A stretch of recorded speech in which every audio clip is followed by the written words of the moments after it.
Plays Akor Adams alongside Victor Osimhen, who's suddenly come alive in the qualifying campaign.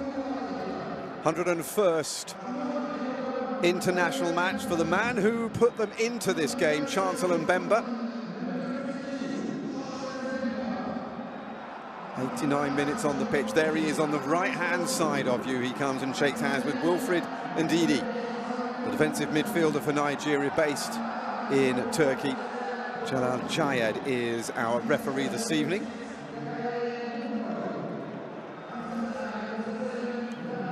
He was in charge of Nigeria's 2-0 win over Rwanda back in March.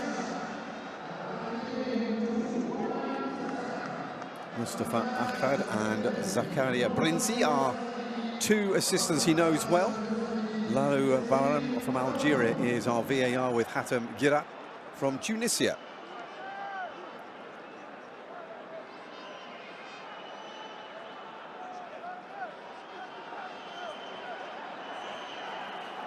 Congo, though, do make a couple of changes. Arthur Musaka comes into the defence alongside Tuanzebe and the man who celebrated recently his 100th cap, Mbemba, in the three-man back line. Ngil Muko comes into the midfield alongside Samuel Mutasami,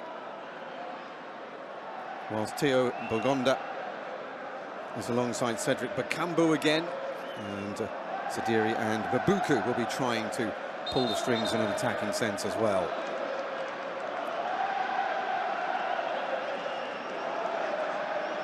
Nigeria have scored 10 games in the last 3 matches, after 9 games scored in the first 8 of World Cup qualifying. Now they come up against one of the best sides defensively in the competition.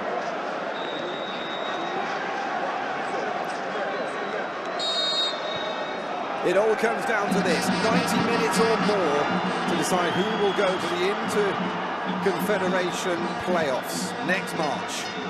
Nigeria or Democratic Republic of Congo. It is that clear after 260 matches in African qualifying. One more to decide who will go on to stay in World Cup contention.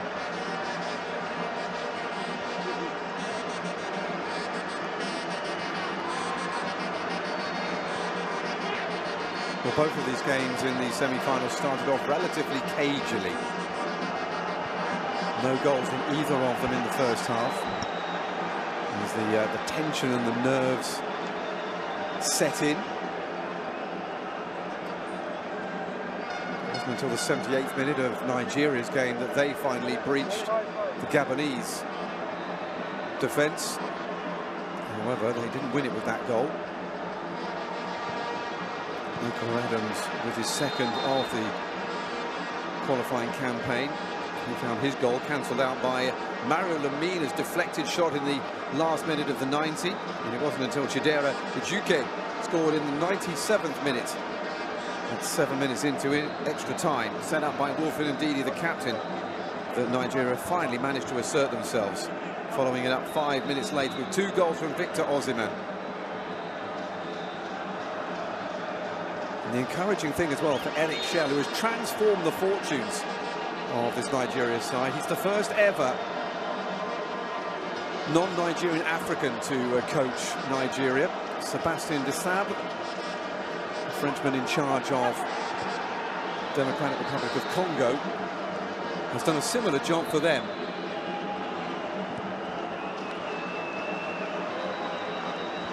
Of course, all that will be for nothing if they fall here. Mutasami, chest out.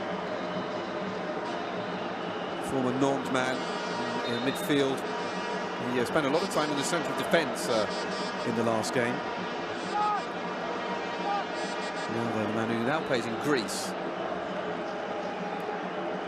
We're trying to keep and shield the back 5 from the advancing Nigerian forwards, who have discovered their mojo again in the last 2 or 3 games after some real problems through the group stage.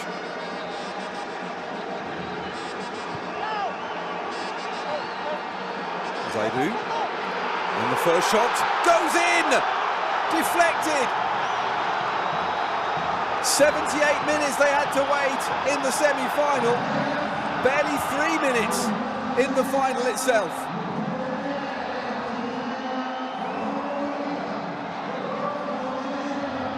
The perfect start for Eric Chell's men.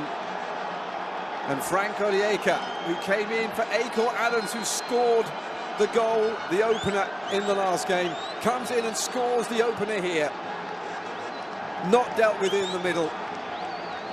And you can see there, I think it's Axel Tuanzebe who is unfortunately sticks his leg out and takes it past the goalkeeper.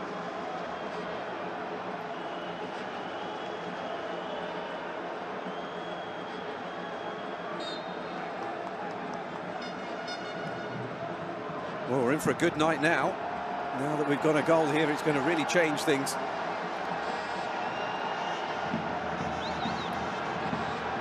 Congolese trying to come forward immediately.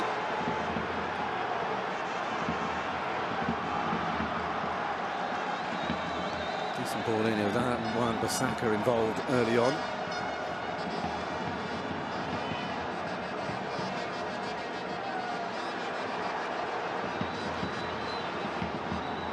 With the ball in. Here's Wan-Bissaka again. Had a really good game, did the West Ham United man in the semi-final on his right-hand side of defence. Spent an awful lot of time driving forward. That's Elia Meshak. One of the changes in the side's name. See, he wasn't in the matchday squad for the semi-final. Come in for Joris Kiyembe.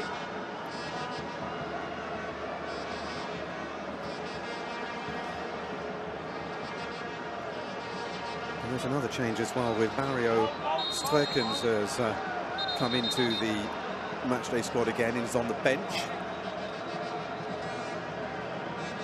5 minutes gone. Nigeria 1, Democratic Republic of Congo 0. Not the start that they were looking for. Oof. Well, Osman was all over the back there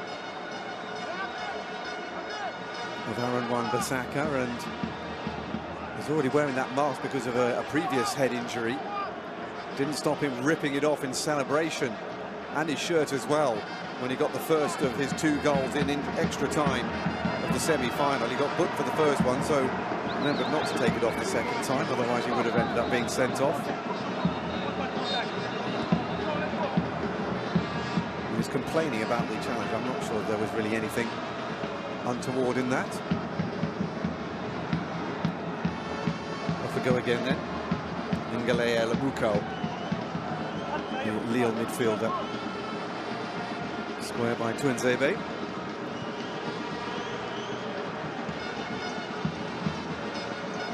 Throw in then to the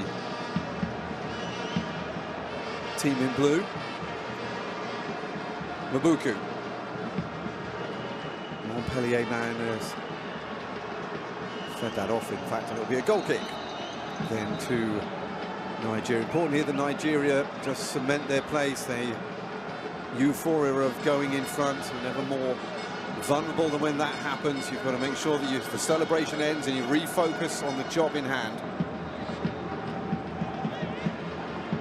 Benjamin Frederick, 20-year-old defender who works in Denda. Ozyman. Referee quite happy for play to continue despite there are Nigerian on the deck. Ndidi, the captain.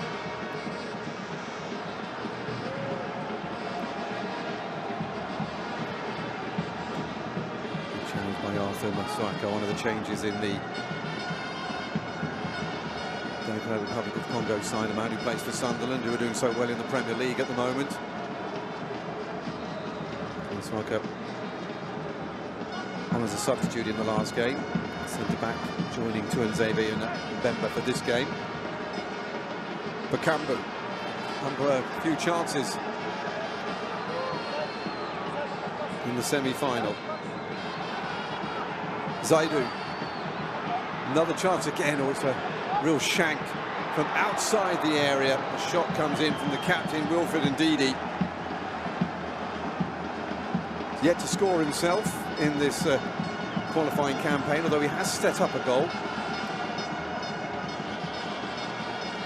Of course, his job is as a defensive midfielder rather than a creative one.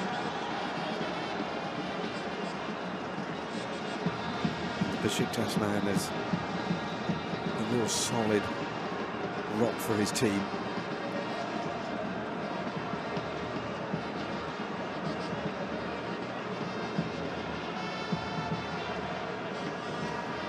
Forward there by Meshak.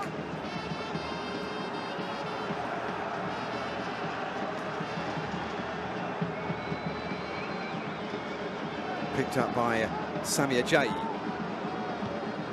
one who's come into the side today, in for Asai Samuel.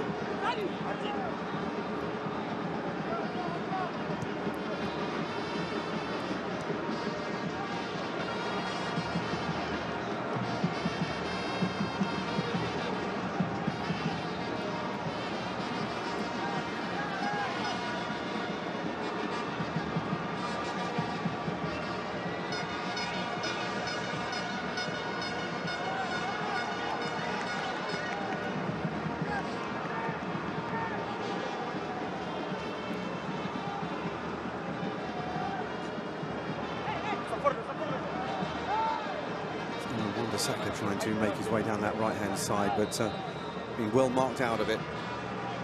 Square by Ndidi. It's not the best ball, and Chile will have to go back and start again. Well, the opener against Gabon was a real gift. A poor pass across the penalty area. It was pounced upon by Akor Adams. Was more the result of good play to set up the shot, but then a real accident in defence. Goalkeeper would have probably got there otherwise.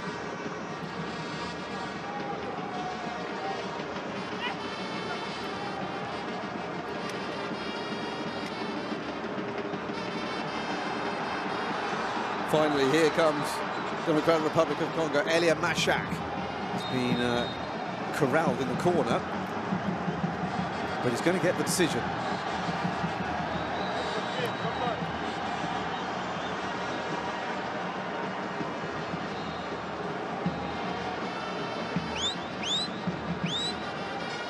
The 28-year-old forward is Meshak Elia.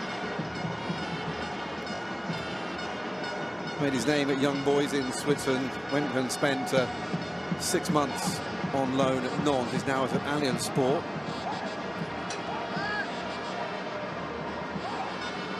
They made the move in the summer on a permanent basis. Corner kick to Democratic Republic of Congo. The keeper has rather spooned that away, and he's lucky that that wasn't put away.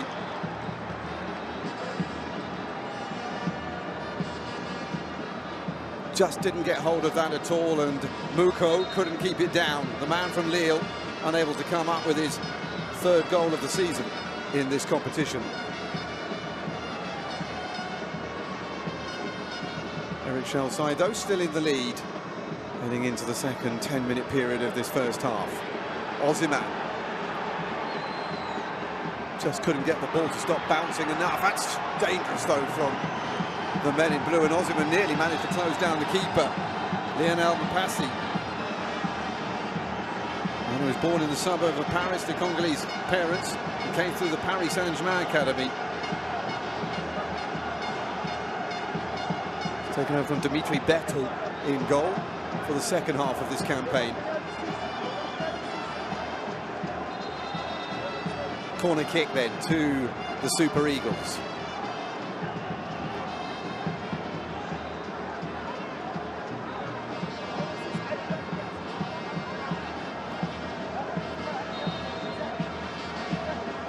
Nigeria looking for a second goal to make it a cushion.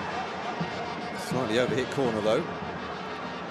And that will drift all the way behind for a a goal kick.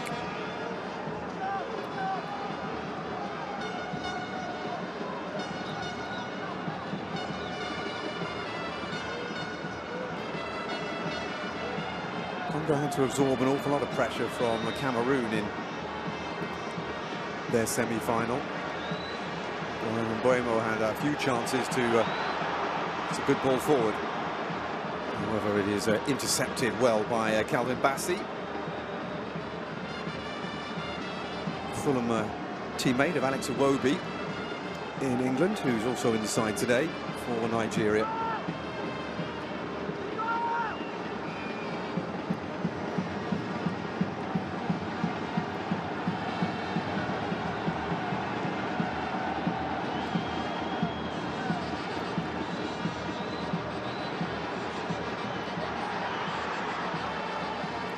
Playing with fire again. He did a bit of this against Cameroon as well.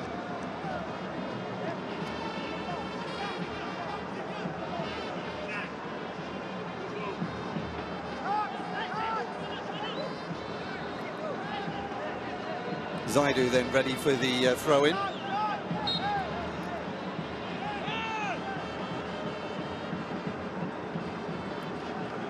There's a man looking for it.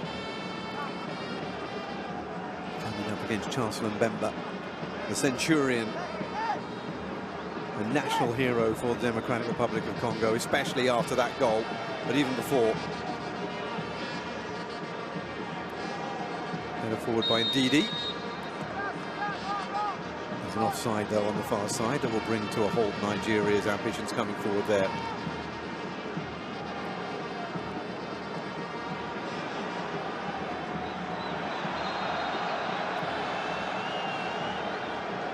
Down goes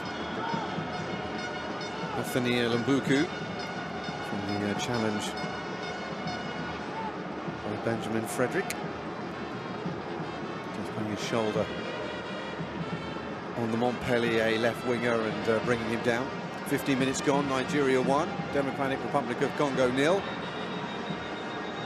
Nigeria with half a foot into the Interconfederation playoffs. And as they found out against Gabon, a 1-0 lead doesn't count for much.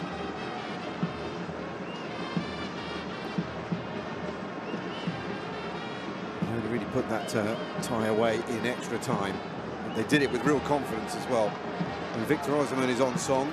Nigeria generally are. Here comes Elia Wan-Bissaka.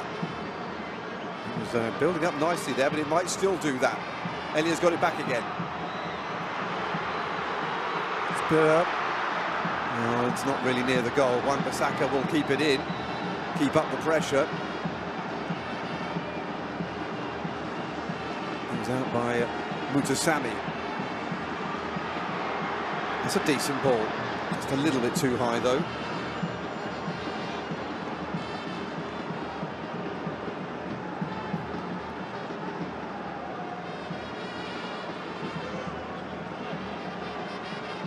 Top of Osimhen's head, and it'll be picked up by Tuanzebe. And feeds it forward into the path of Masuaka, who come forward from the centre of defence. And that will be a free kick to Democratic Republic of Congo, which is as far forward as we've really seen them.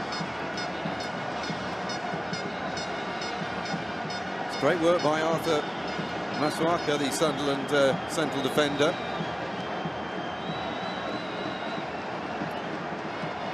Down by Benjamin Frederick. The Belgian plays central defender for Nigeria, and now there's a job on here for Stanley Wambali.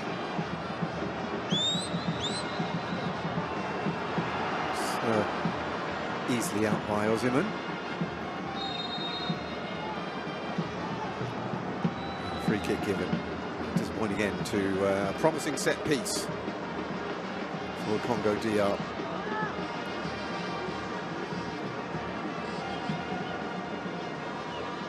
So Tuanzebe there racing back. He's 28 years old. This is still only his 6th appearance though for his country. And he was based at Burnley in England.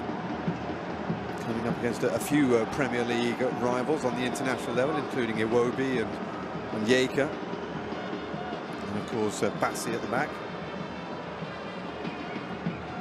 Even Chukwueze, the third Fulham player in the starting 11 tonight for the Super Eagles.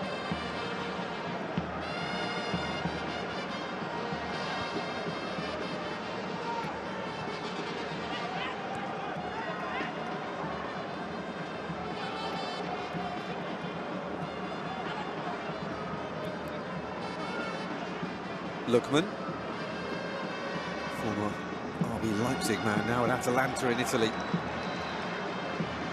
Should have a slightly more attacking role tonight with Akor Adams not in the starting 11.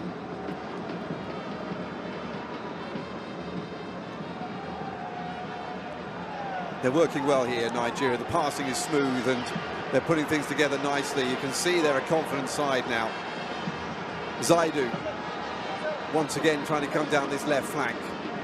Iwobi sends it back out to the Porto man. Good ball inside. There's a chance here. And there still is. From distance, that wasn't quite how we thought the shot was going to come in.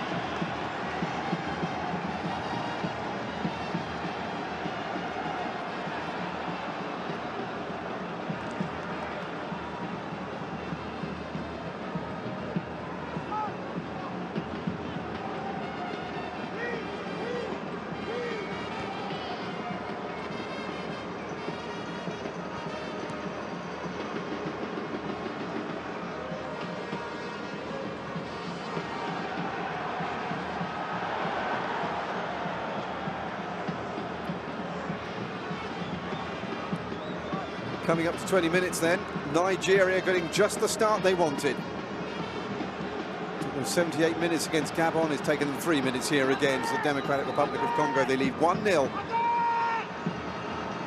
But it's the men in blue who are on the attack at the moment. The Leopards tried to pounce, but at the moment their claws have been unsharpened by the Super Eagles. Now then, can they come here with Elia? Elia trying to find a good ball in. There was a promising position in the middle by Nathaniel Mbuku, but unfortunately for him, the wide back couldn't find him. He wants a corner, which he is going to get.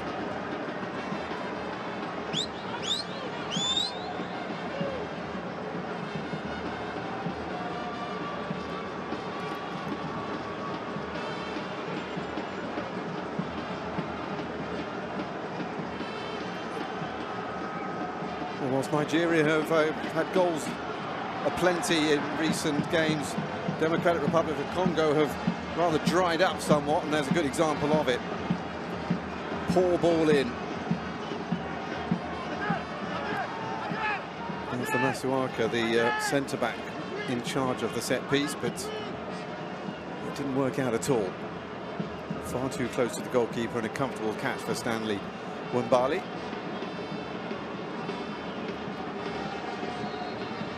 Yeka with his second goal for Nigeria, has them in front at the moment and looking forward to the Inter-Confederation playoffs next spring.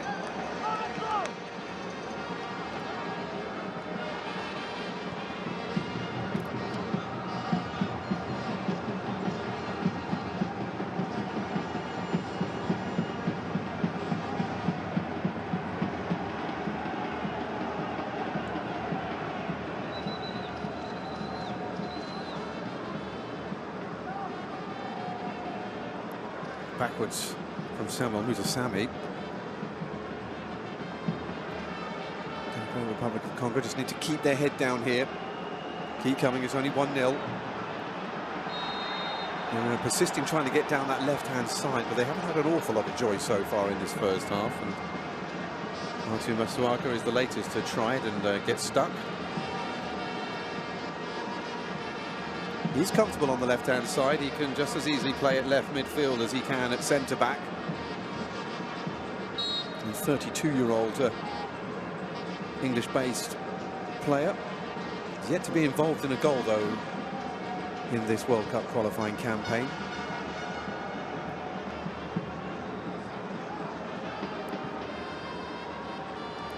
Wan-Bissaka forward. Again, it's loose play, long ball stuff that Nigeria will be quite happy to just lap up. That's not great, though. They're going to get themselves into trouble if they start playing balls like that square. Muko came on and made a difference off the bench against Cameroon. However, he's given the ball here, and all of a sudden this is danger now for the Democratic Republic of Congo, but Nigeria make a mess of setting things up in the middle.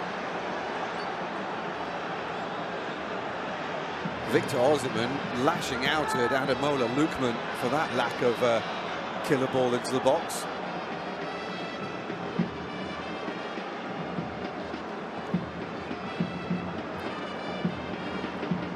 Iwobi.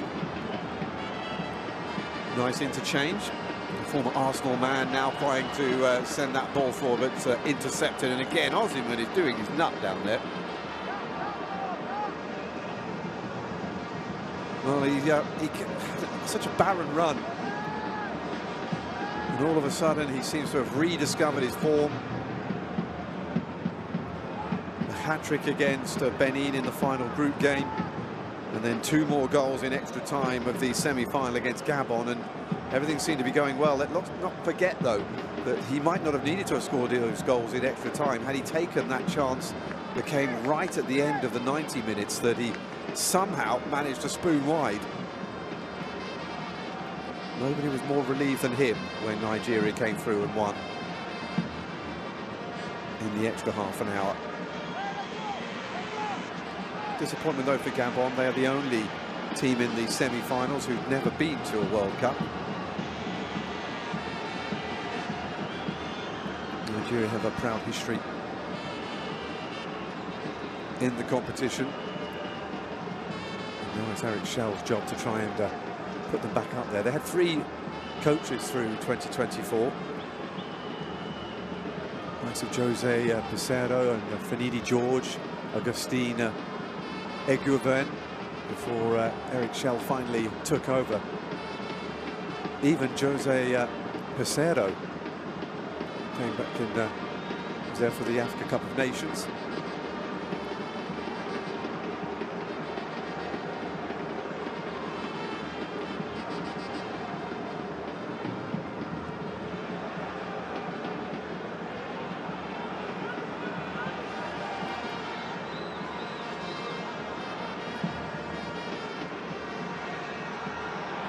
Better. Good defending though. A couple of men in the middle, but there's too many defenders really, and I'll take the corner because that was really all that was going for them.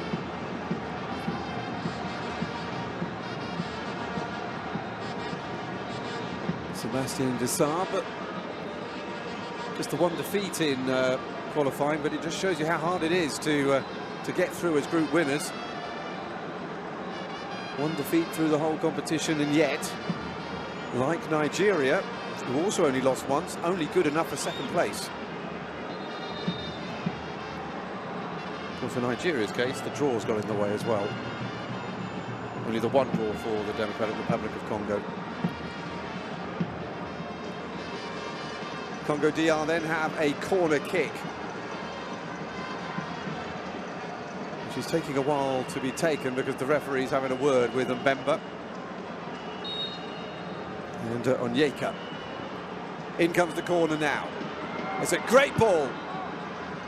Well defended. Tuanzebe went up there for the header.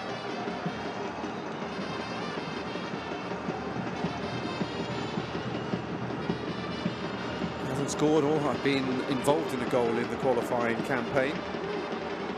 The Burnley man. You wouldn't think his team were 1-0 up, would you? Look of thunder from Mr. Schell.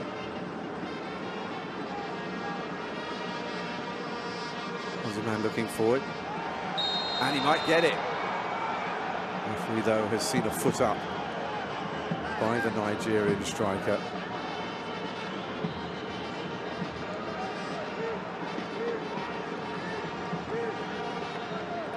Osaka, the man who stuck his head in. Let's see how... Oh, yes. Can't really justify that. I think Victor Osimhen, who made his name with Lille, scoring a hatful of goals in Ligue 1. A series of centre-forwards were brought up by LOSC over the period, and all of them scored goals in the north of France. Jonathan David coming in after them, the Canadian. Of course, we'll see him at the World Cup if he's fit, because Canada, one of the hosts. First time the World Cup will have been hosted in 3 different countries. United States of America and Mexico, the others.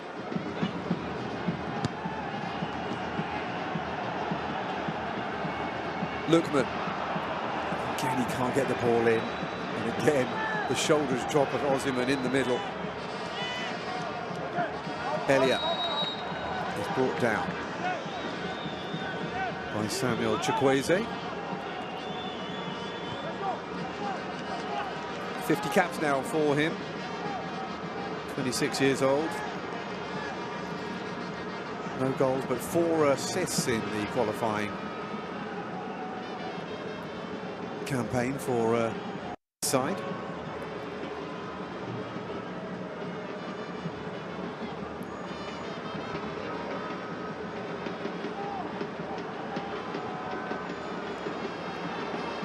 Again, they look long.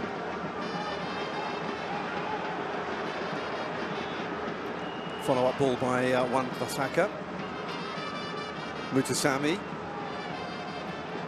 Square by Mbuku.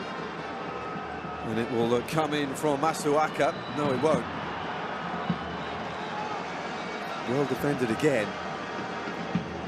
This time Lookman coming back and getting involved, and Benjamin Frederick backing him up. Half an hour gone. Nigeria 1, Democratic Republic of Congo 0. Nigeria controlling the game well. There's Ndidi, man in the middle. Set up one of the goals in the 4-1 win over Gabon. Here comes Osimhen again for Nigeria, looking for the second goal. It's a not bad ball in, looking for Lookman, didn't really get hold of it. And it allowed the goalkeeper, Lionel Mpassi, to come and smother it. Now they're in front, of course. Nigeria can use the counter-attack. Soak up the pressure and then hit.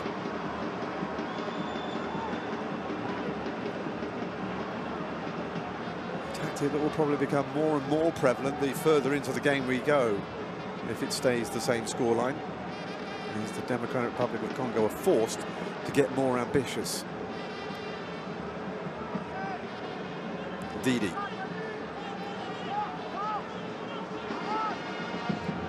Bassi. Will be getting caught in possession, and they might struggle here. Bakambu now. Haven't really seen him on the ball in the game so far. Bakambu, great ball into the middle, and there is the equaliser. Right on cue. Meshak Elia.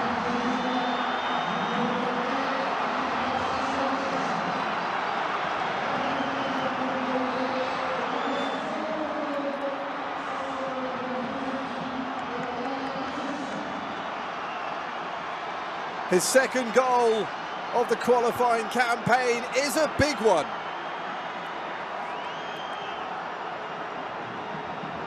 Well, Iwobi got caught in possession, and that sprang the counter. Great transition play. It's a brilliant ball in.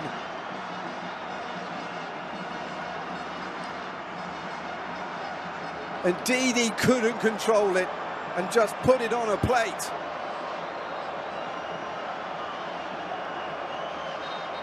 And the Democratic Republic of Congo are back in it just after the half hour.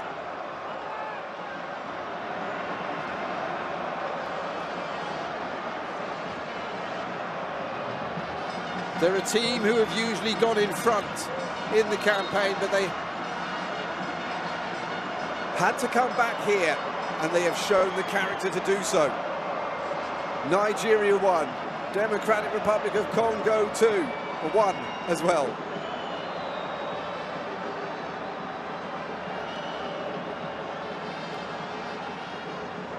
And now we have a game. Both sides feeling the confidence of recent wins. Different ways they've achieved them, perhaps.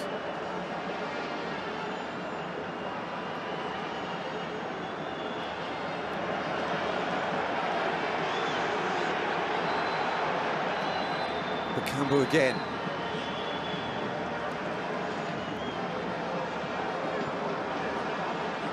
Third assist of the campaign for the Real Betis centre forward. Involved in 7 goals now through this qualifying campaign. He might have scored himself in the semi-final, but for a brilliant save by Andre Onana in the Cameroonian goal. Here, though, providing the ammunition for a teammate.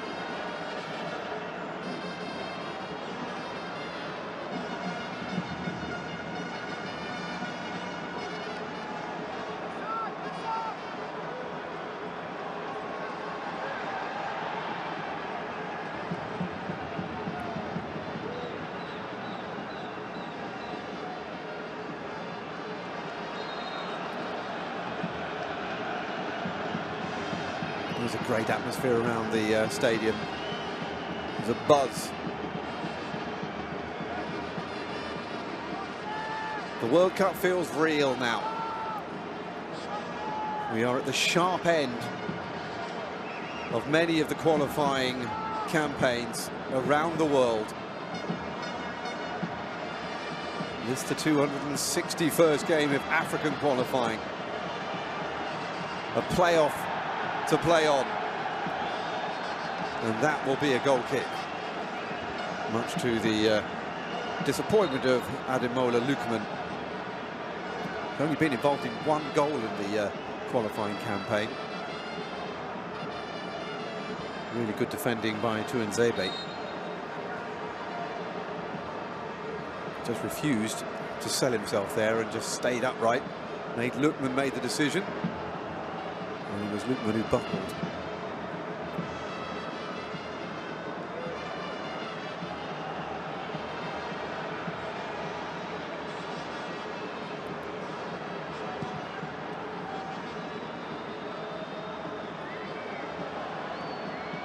Well, they have a habit of conceding 1 goal to Nigeria in this World Cup qualifying campaign. Indeed, they've only actually conceded more than once in 1 game. That was against Benin, the only game they lost. It was in June last year. And Nigeria getting themselves into a spot of bother.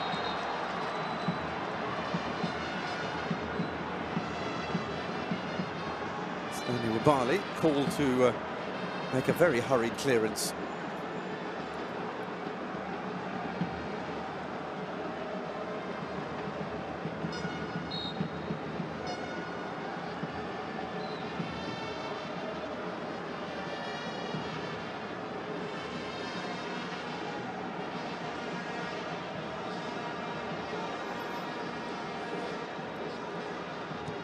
Goes Osimhen.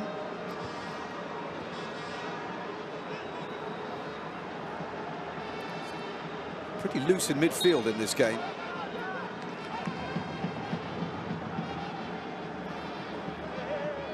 Another time, Democratic Republic of Congo been going over the top of midfield, missing it completely.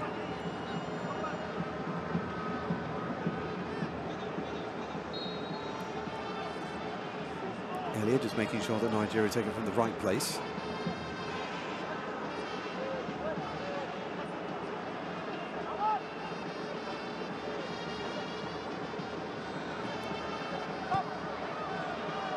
In comes the free kick. Too many blue shirts there. However, Osimhen can get something on it, and they'll get a corner from it.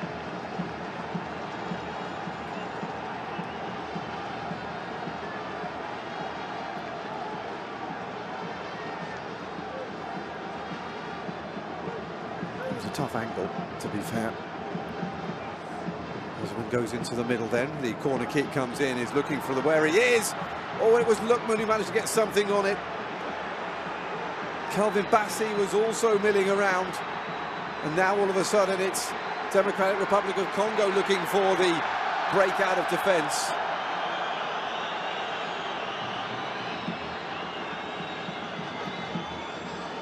It's a little bit obvious from Meshach Elia. Went down rather easily in that battle with Benjamin Frederick.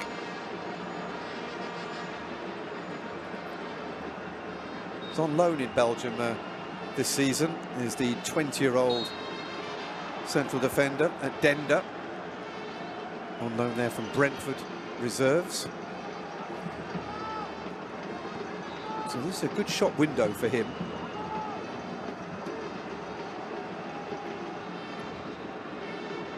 Also potential to get himself into a World Cup squad as well.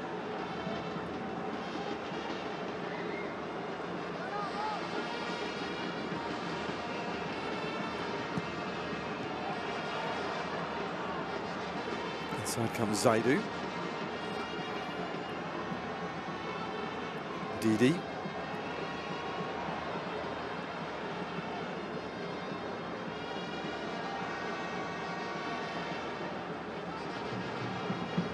Through there.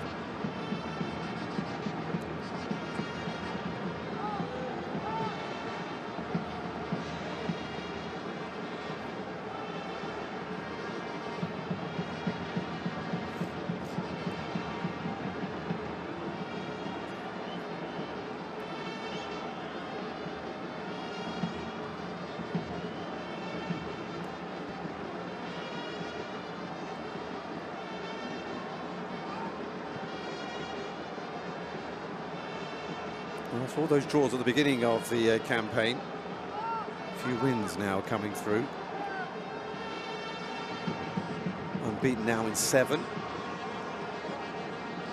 They've won 5 of those 7 as well since they lost against Benin. Ndidi. Chukwueze.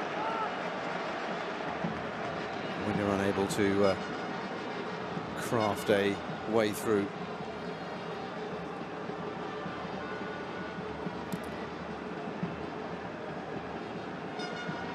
It wasn't that long ago that he was injured. Missed a few games for Fulham in the Premier League as a result.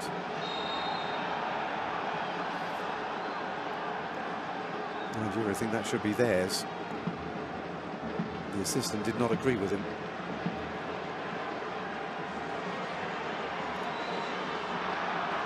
Republic again, they are persisting with that attempt to try to take on Benjamin Frederick down that left-hand side.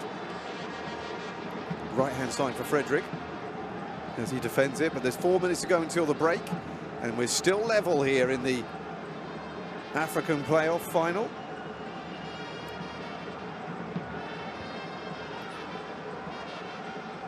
It's been a half that started off slowly but has been gaining in momentum the more it's gone on. Back by Mutasami. Good work though by Zaidu. And he's got the free kick as well for the foul by Nathaniel Buku. Excuse me, it's Benjamin Frederick.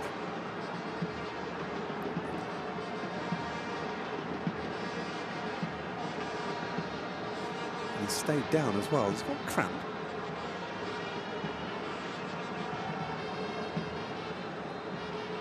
It's a bit early to have cramp.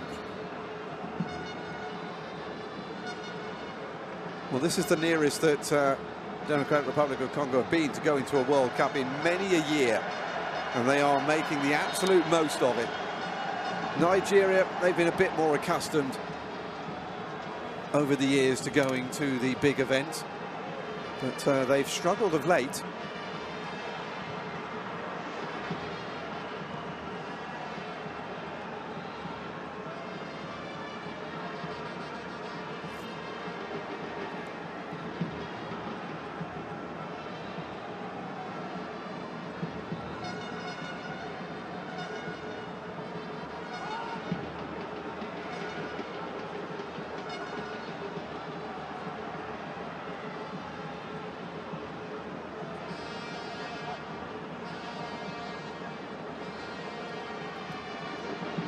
minutes to make the difference now. Here's Onyeka, who scored the opener. Spreads it out wide into the path of Zaidu. He's been busy in attack and defence. Nice little move by Lookman. Comes back Zaidu. Wobie with the shot is charged down immediately. And down goes Calvin Bassey, the centre-back, trying to weave his way through the defence and sets up a pretty dangerous free kick as we approach the break.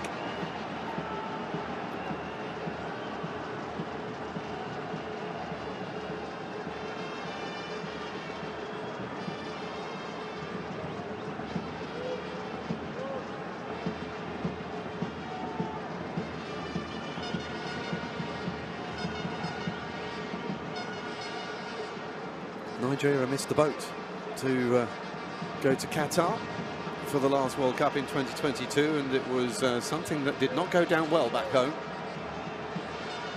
Last time they didn't qualify for a World Cup was Germany back in 2006. Other than that, they had been to 6 out of the 7 before they didn't make it in 2022.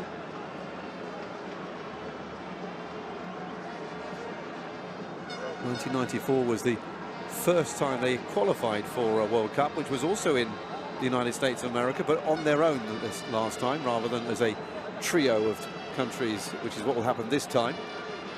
There were fewer countries in the World Cup back then. Taken quickly, Lookman looking for Osimhen, didn't get it high enough, and it's cut out by a Congolese head. Last 15 seconds of the first half.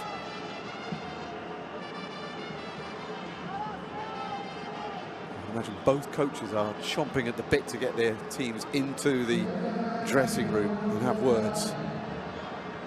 Do a bit of reorganising. We would have seen what the weaknesses were perhaps in the first half, and we'll be looking to make corrections and adjustments, alterations, to see them come out into the second half and expose them. Zaidu feeds it back into Bassey.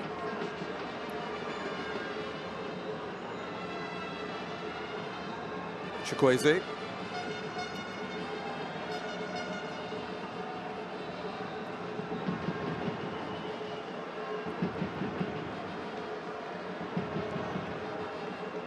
Three minutes of time added on. We're almost at the end of the first of them.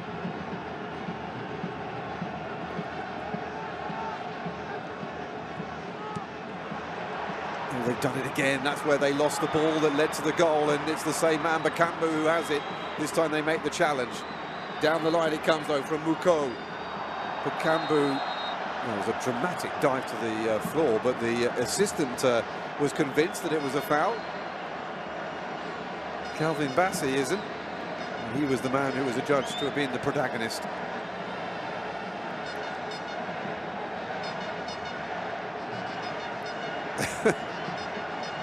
Well, there was a touch, but whether it was that hard is open to conjecture, shall we say.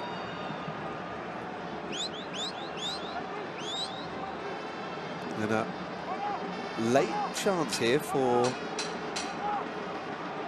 the Democratic Republic of Congo to complete their comeback. In it comes. It's out by Osimhen. Osimhen's still going. It's going to go all the way back to the goalkeeper, though. Bassey.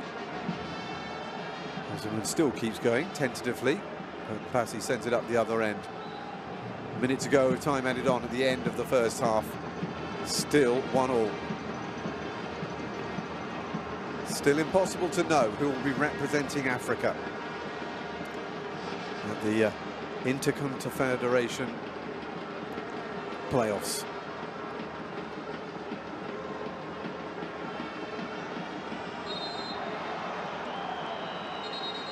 It's fortunate for Ngalael Muko. He was going to lose possession anyway. It's Ndidi allowed to play, getting special dispensation despite the fact that he picked up a second yellow card in the last game. Cleared by CAF to play for the Super Eagles. Justification was that the yellow cards picked up during the group stage didn't carry on into the playoffs. Elia trying to get in there again. Oh, and he might get it back. Elia, nice feet. Mbuku, and coming to collect was Stanley Mbali. And the referee has seen enough excitement for one half. And a terrific half it was here in the African playoff final. A third-minute goal coming from Frank Onyeka put the Super Eagles in front. But back came Democratic Republic of Congo. Meshak Elia with the goal on 32 minutes, and so at half-time here it's Nigeria 1, Democratic Republic of Congo 1.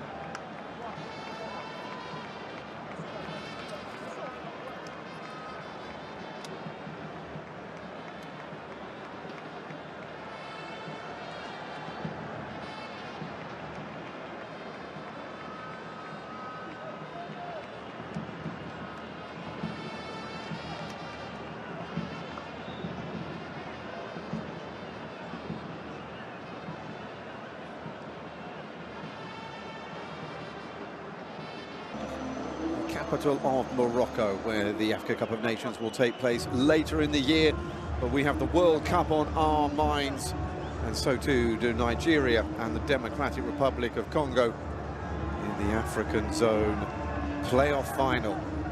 Even at the break, Nigeria taking the lead early on, Democratic Republic of Congo equalising around about the half hour. Different type of qualifying campaign this time around for 2022 FIFA World Cup qualification process. They went through a group stage and then into home and away playoffs. Nigeria and Democratic Republic of Congo both made it through as part of the 10 group winners. Both then lost in that third round. Nigeria on the way goals to Ghana. Democratic Republic of Congo well beaten by Morocco, who of course went on to become the first African side to reach the semi-finals of a World Cup. Off we go then. Which will it be this time around? Even here, there is no ticket to the World Cup at the end of this game. This time, the Inter-Confederation playoffs await the winner. But as we go into the second half, it's Nigeria 1, Congo DR 1. Doesn't look like there are any substitutions at half-time, so it's as we were at the beginning.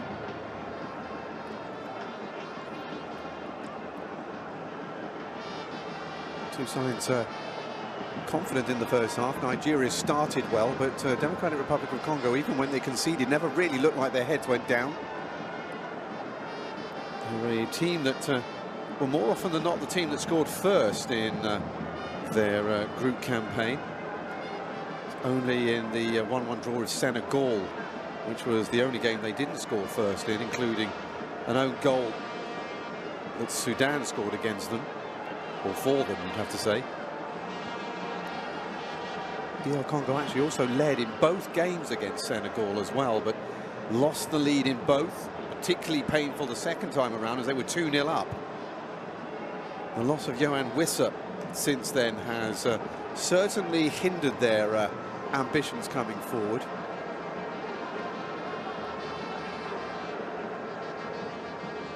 But they've still managed to make it into these playoffs. Ironically, had there been 48 teams at the last World Cup, as a group winner they would have qualified. And of course, it's only this time around that it's been doubled. 9 groups though rather than 10, with this competition sorted out to find the 10th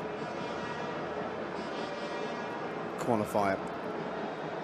But it's by no means certain, even if they make it through to the Inter-Confederation playoffs, that they will be able to do something there.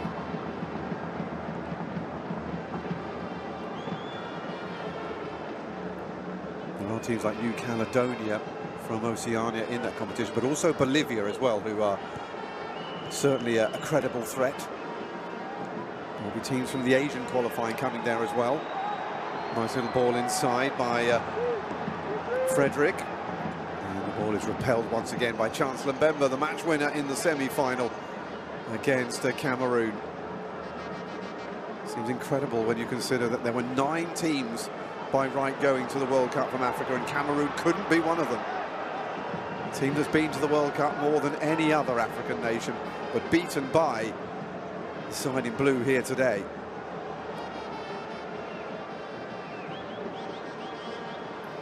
Cameroon certainly had their chances as well, spurning an awful lot of them.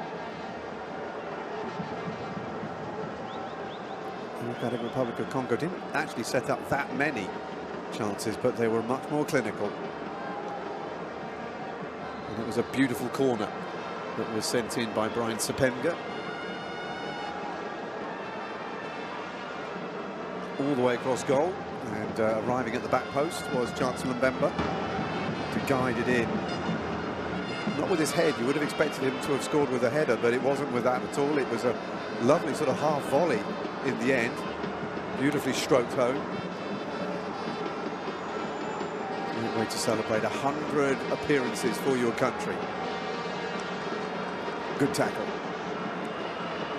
Lovely play there from Wan-Bissaka. Away though.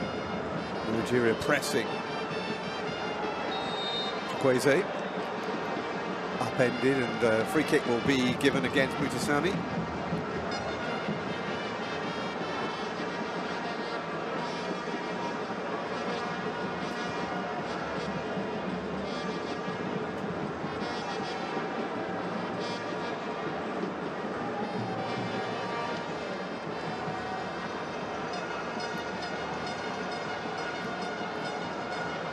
He's yet to score for Fulham. He's only played a handful of games for them since coming in from AC Milan.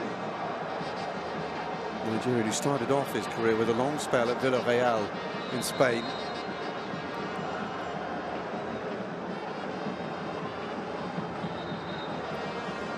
Bakambu. Whose cross set up the equaliser for Sebastian Desaab's men.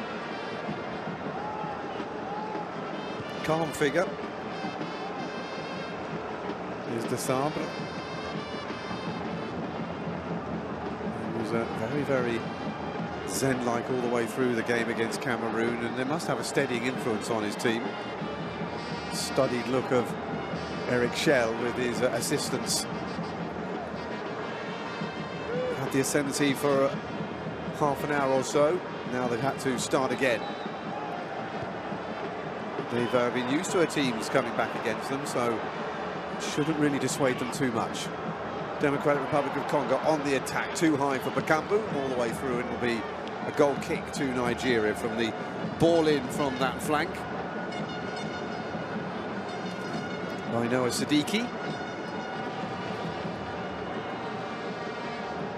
5 minutes into the second half, and no change in the scoreline.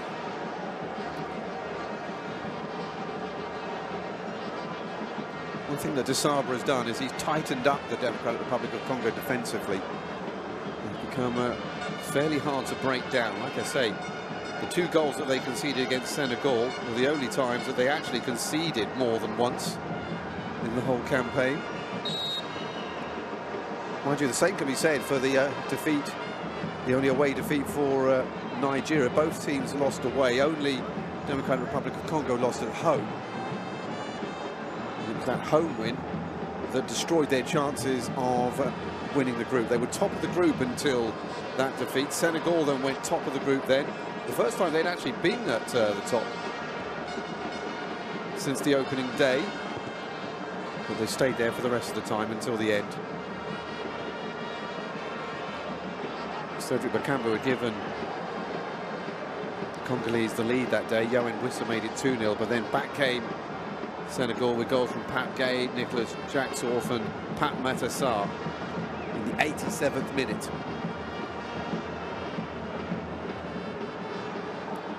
There's been some cracking finales to these games over the last 18 months or so. DR Congo on the attack once more. Oh, nice little turn. And there could be a chance to shoot. It's going to be a corner.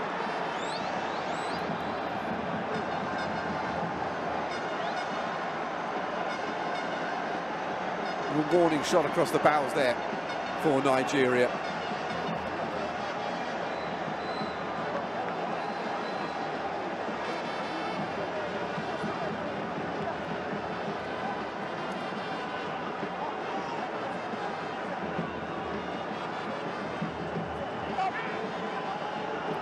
Masaka sent it in, and on his line, sharpness personified, Stanley Bali. He had to be as well. That was tricky.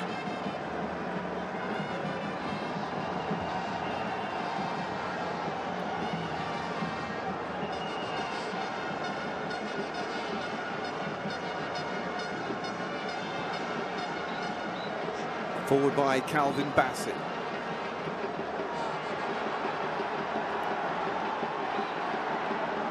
Dealt with well though, Lookman being run off the ball.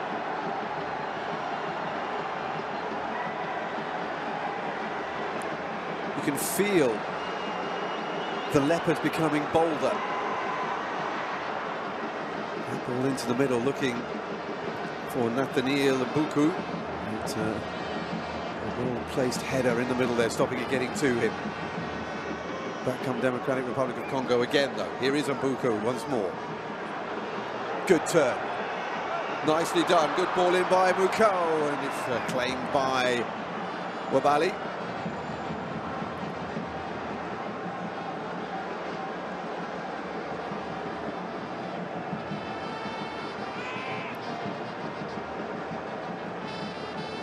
Muko's only second season with Lille. Africa supplies an awful lot of players to the French system.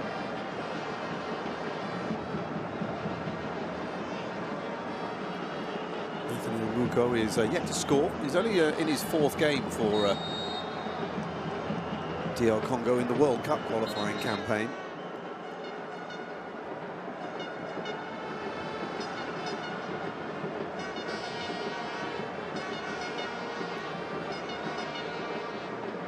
Came in for the game against Togo, which they won, played half an hour or so there. Then had an assist against Sudan. It set up the winner mid-October. Putting Congo through to the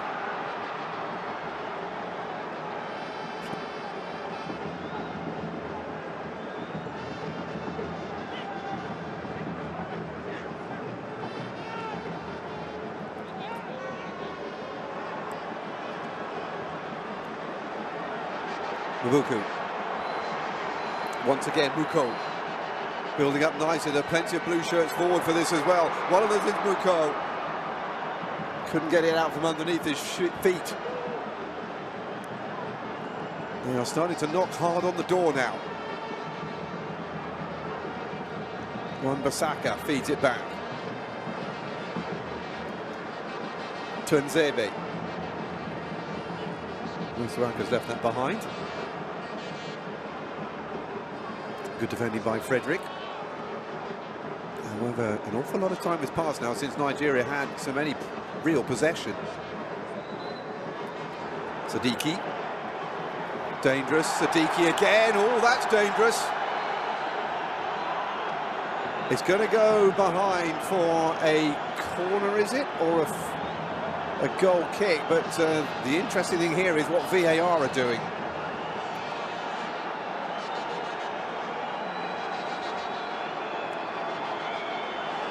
Well, there was space aplenty in the middle, and that was a dangerous piece of defending by Ademola Lookman, coming through the back of Noah Sadiki.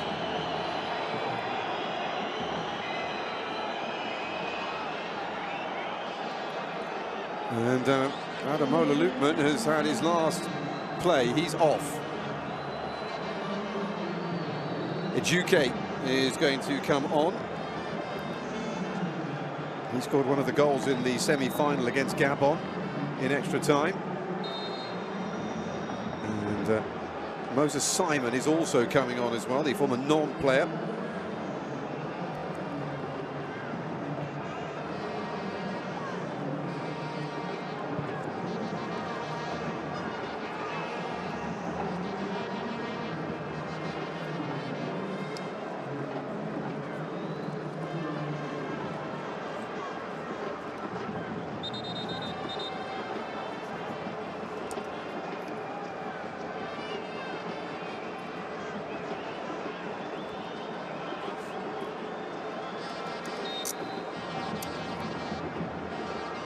Both the players coming on, incidentally, are left wingers.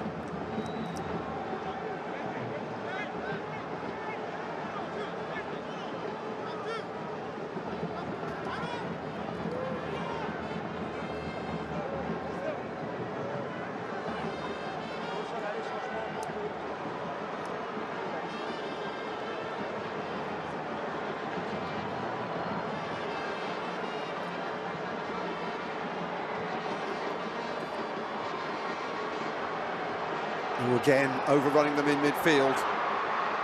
Democratic Republic of Congo, Bakambu looking for the ball again. Bakambu attempts the header, he goes down again. The referee has given a handball against the Congolese attacker, who was looking for a penalty again.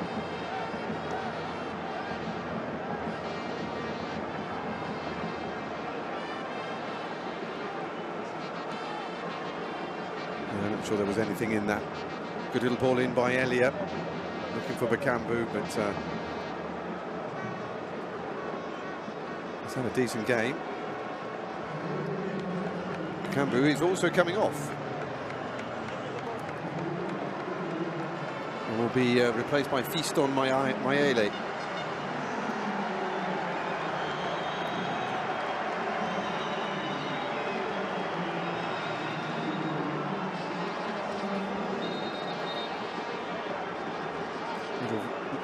Passing words of encouragement for his team before he comes off. Man who set up the equaliser.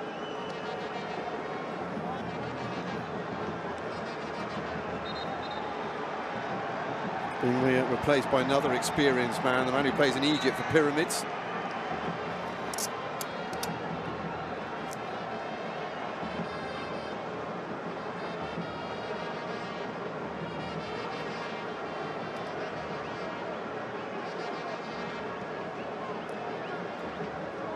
Adams, incidentally, has also come on, and Osimhen has come off. So there'll be no more additions to the goal streaks that he's been putting together in the last couple of games.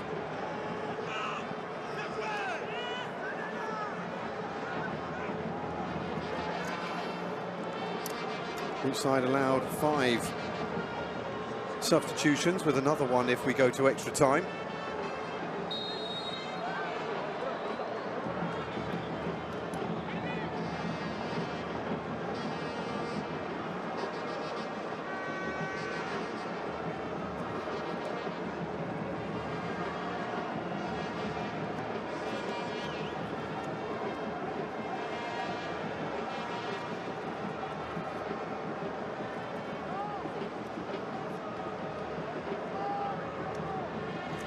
Hour gone. Nigeria 1, Democratic Republic of Congo 1. And to be honest with you, in the second half, it's not looked like we're going to add to the scorelines. It's been a lot cagier than we saw in the first period.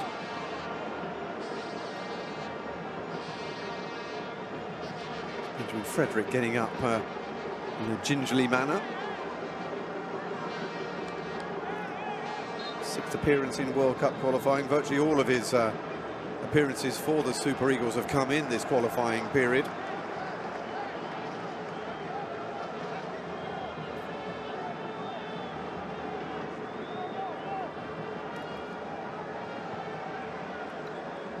Sebastian Desarb, inscrutable as ever.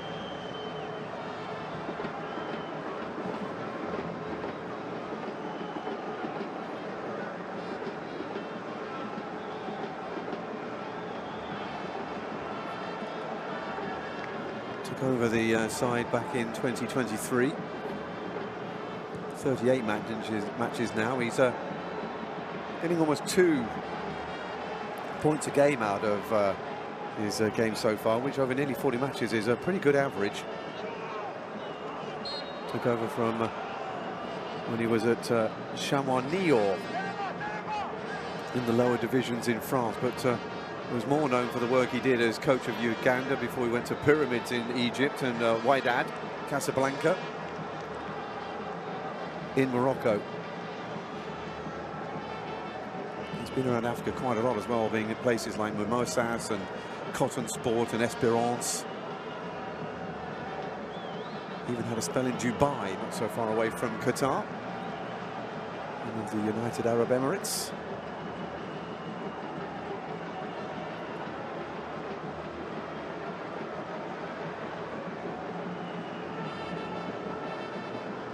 Mbemba. Well, like in the semi-final, Mbemba quietly confident at the back, didn't really notice very much. Scored a goal of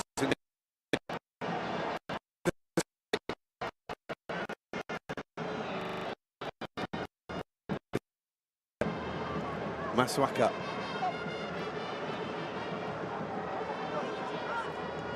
Tom Siddiqui, decent ball in from Muko. And good defending, standing tall.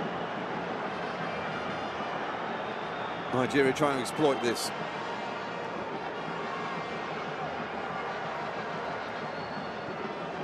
There's Simon with his first foray down the left-hand side, his familiar hunting ground.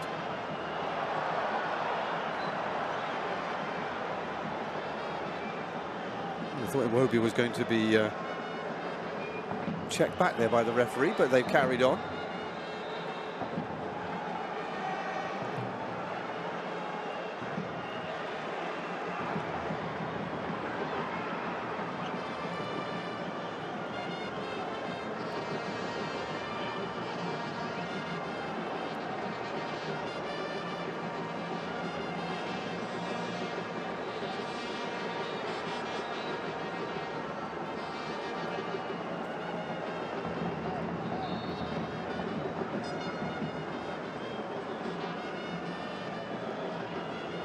Seems like everybody's taken a break.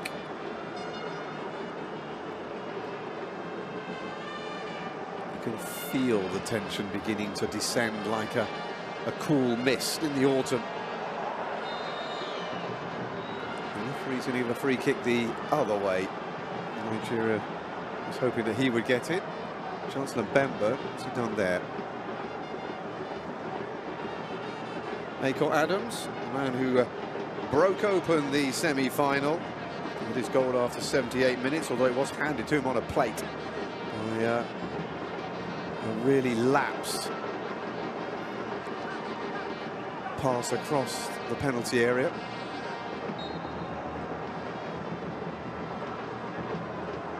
And they're certainly enjoying themselves in the stand. I wonder if they're actually managing to watch the football at the same time.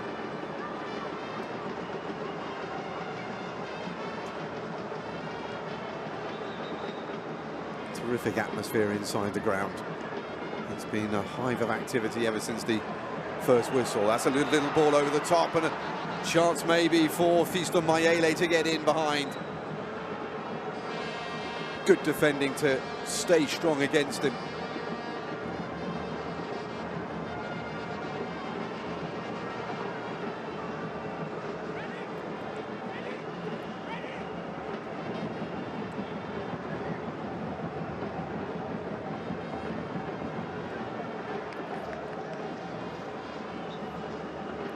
These sides, they do look comfortable on the ball this evening.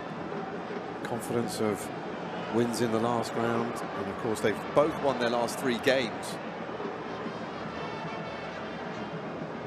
Different scorelines, all 1-0 for DR Congo, 2-1, 4-0 and 4-1 for Nigeria. That's been a lot more explosive from them in the final games of this African World Cup qualifying campaign. However, Democratic Republic of Congo look the most threatening at the moment.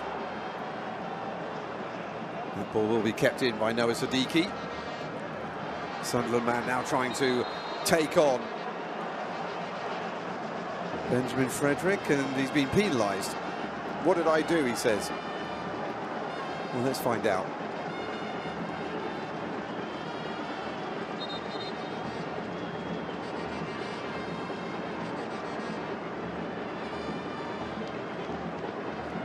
Well, he'll argue that that was shoulder to shoulder, but it might have been a little bit more a nudge into the back.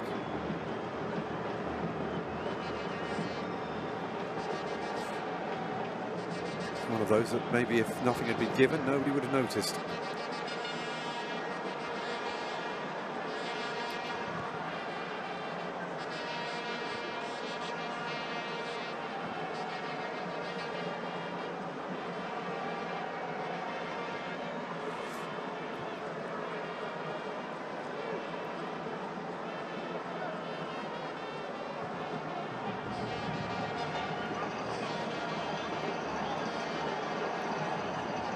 got the feeling of a 0-0 draw about it now.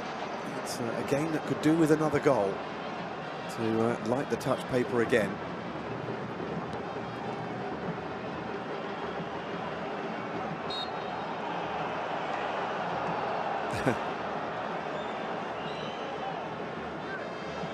Masuaka this time, the man looking incredulously at the man in the middle as to why he's had a free kick given against him. That's nice. Better movement from the left-hand side here from Nigeria. Now, can they get the good ball in? Oh, the goalkeeper, little tentative coming out and needed some help from the defender. Didn't look like this was going to be that much trouble. Might have been offside in any case if the ball had hit the back of the net.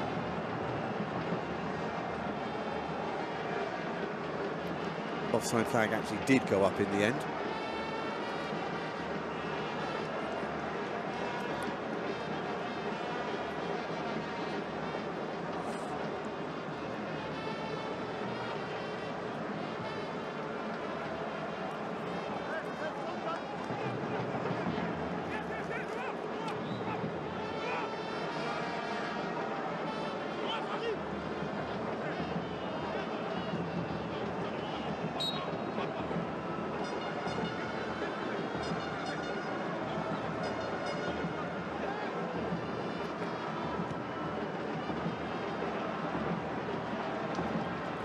Recent games, Nigeria have had a propensity to concede or score late goals.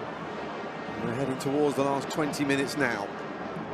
Democratic Republic of Congo equalising, still 1-1. No goals, not much in the way of goal-mouth action in the second half since that equaliser that went in the 32nd minute. And at 70 minutes, the scoreline is still Nigeria 1, Democratic Republic of Congo 1. In the African playoff final for the World Cup, the Interconfederation playoffs awaiting.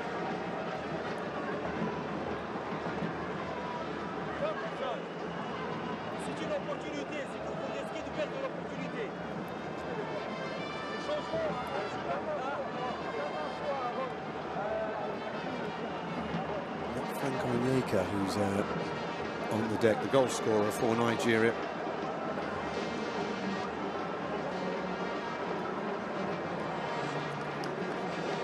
Edo Kayembe is about to come on for Ngayel Muko.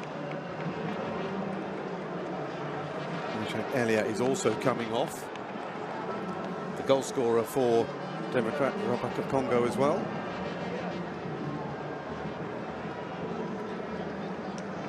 Brian Sepenga is the other man who's going to come off, the man who set up the goal that won the semi-final.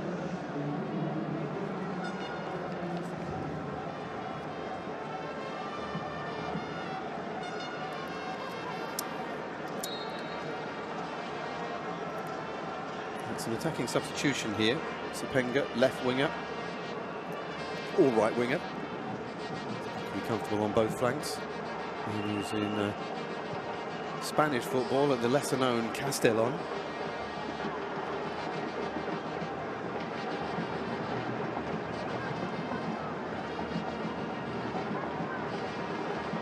And Kayembe, much more experienced international, plays at Watford in England. Central midfielder, is comfortable in the defensive role or an attacking one.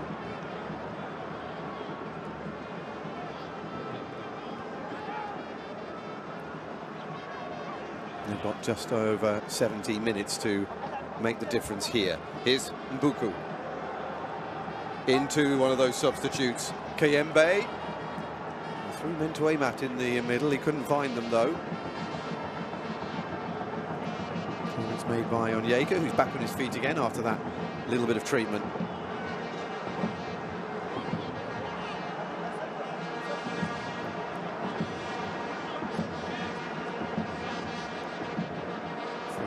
From Masuaka. Kayembe can't get a proper purchase on the header. Here's Kayembe again. He'll feed it back into Axel to Nzebe's path. all DR Congo at the moment. Nigeria don't seem to be able to get the ball very much. They spent an awful lot of time in the last 10 minutes just defending. And the Democratic Republic of Congo seems to be a growing force at the moment. The confidence beginning to seep through them, whereas Nigeria look a little more racked by nerves and a little bit more about the fear of losing. Corner kick. DR Congo, the Leopards on the hunt for an Interconfederation playoff place. In order to get it, they need another goal.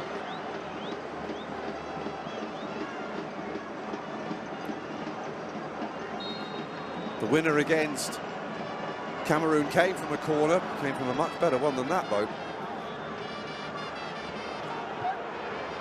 Ooh, from distance, shot there by Samuel Mutasami, who has not been involved in a goal despite playing in 10 of the 11 games that they played so far in this World Cup qualifying campaign. Looking for the spectacular. Thought we were going to get a much more adventurous second half than this, with the way that the first half picked up in pace. Hasn't quite worked out that way.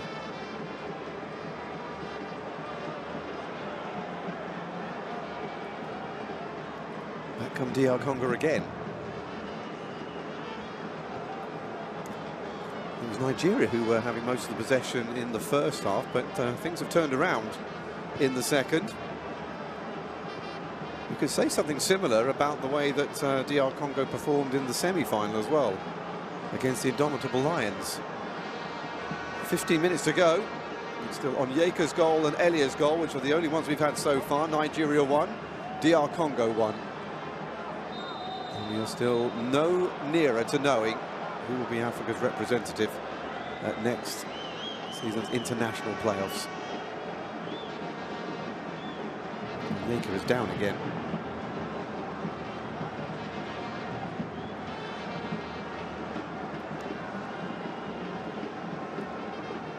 A drop ball.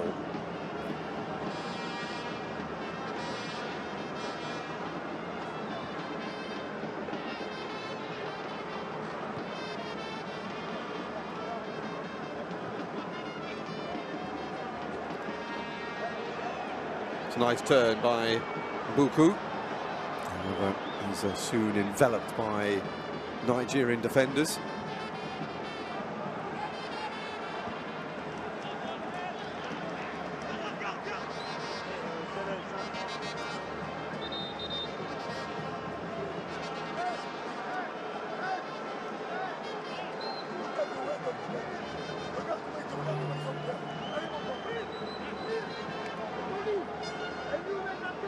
Nigeria have made 4 substitutions now, with Iwobi coming off.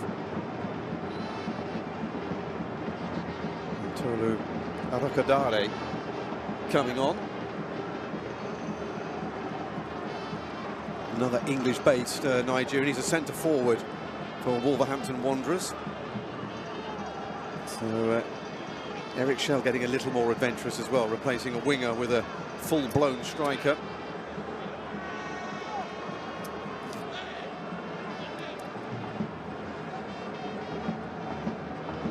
13 minutes to try and find a way through. The crowd have become a little subdued with the lack of really incisive play from either team. Siddiqui, who was given up the foul on Wilfred Ndidi.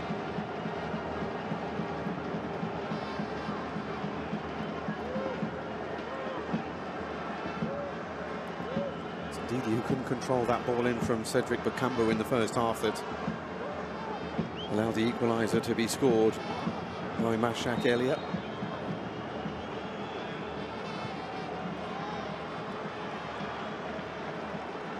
Another wasted set piece. It's not a bad ball in. Goes all the way to the near side where it's picked up by Ijuke. It's his first touch since coming on just a few moments ago.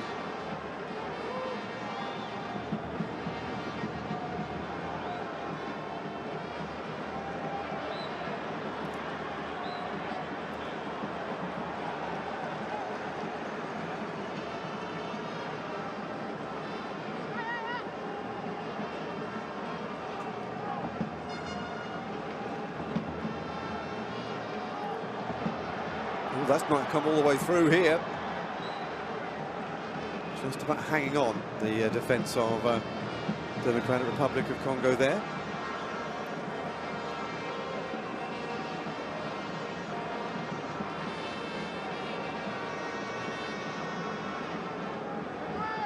Tuanzebe feeds it into the path of Masuaka.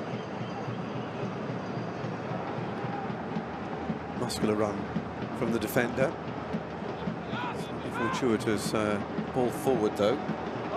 Buku has lost it. And away can come Nigeria with Chidera Ejuke. He's lost the ball now.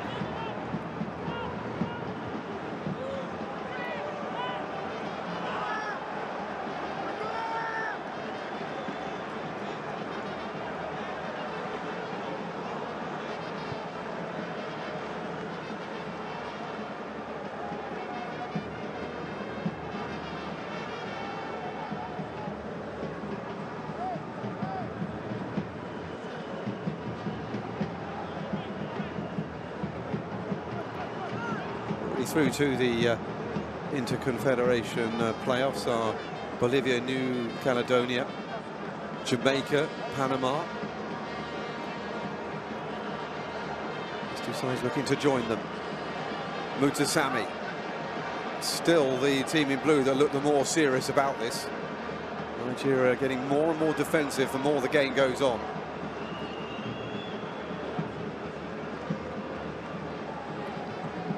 .80 minutes reached. Extra time starts to beckon. Should be the second game in a row that Nigeria have had to go through the extra half an hour.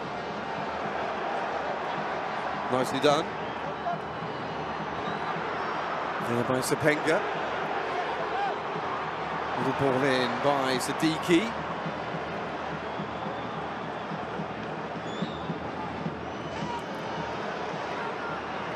Nigeria, though, get away. Still 3 against 5, though, in this attack. So they're not exactly charging forward, the men in white and green. Not quite seem to have the same cut that they did in the first half. However, that's a bit better. Poor ball in, though, right against the back of the defender. He didn't have to work very hard to get in the way of that. Little hard. It was easy for Masuaka. Sepenga's lost it. Chance for Ejuke to bend it in. He's overhit it. It's the sort of thing that in training these players will be able to do 9 times out of 10, but put the pressure of the occasion on, and all of a sudden a heavy touch here, a light touch there. Ball comes in again, and a good catch in the middle. Made by Lionel Passy, who has been almost a spectator in the second half. A good piece of distribution from the goalkeeper as well. That's not a great ball though, and just to compound it, it'll be a free kick to Nigeria. Good chasing back though by Calvin Bassey.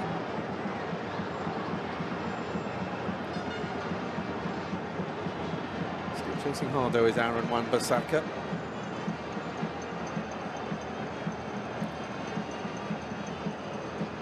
So anyway, the Interconfederation playoffs. We have 2 seeded teams who will not have to contest the semi-finals. They will go straight through to a final.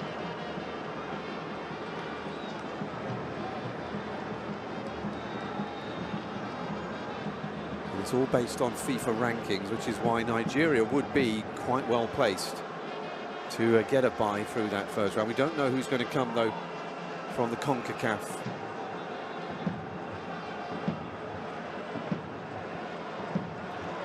region yet. Bolivia, New Caledonia there. The Play by Frederick. Oh, the goalkeeper's given it away. And this is a real chance. Sepenga couldn't seem to get the ball down. And it's offside in any case now. My goodness me, Nigeria have gone inside their shell. And now they're starting to make mistakes inside their own box. Well, there's no offside there. It's a fantastic ball through. The goalkeeper starts to come. Then May's back. But he's in a bit of no man's land here. And now all of a sudden he's getting pincered by two players. Good play by Fiston Mayele to get the ball back, but Sepenga didn't make the most of it. Nigeria get away with a big one.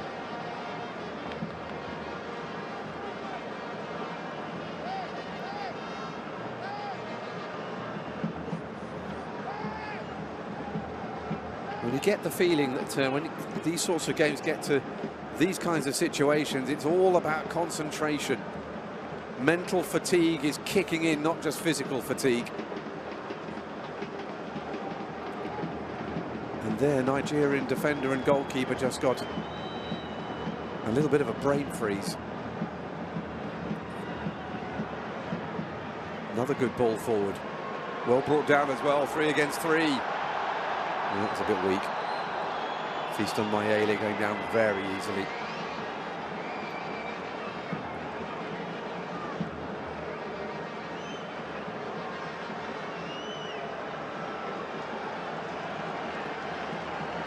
There's going to be a DR Congo. Well, to be fair, Calvin Bassey just stood his ground. And Mayele ran into him.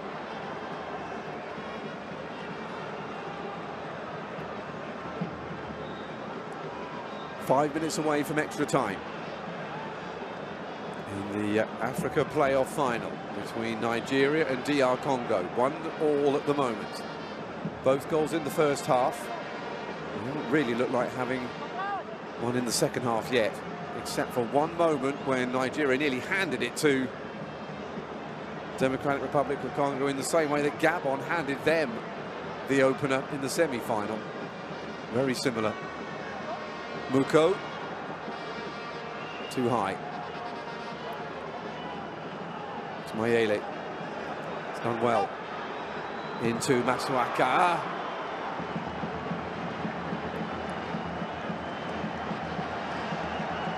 And he wasn't under a tremendous amount of pressure there, Zaidi Sanusi, but felt the need to whack it away.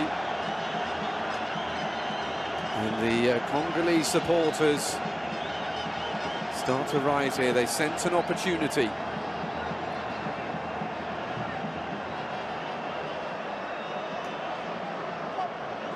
In comes the corner then.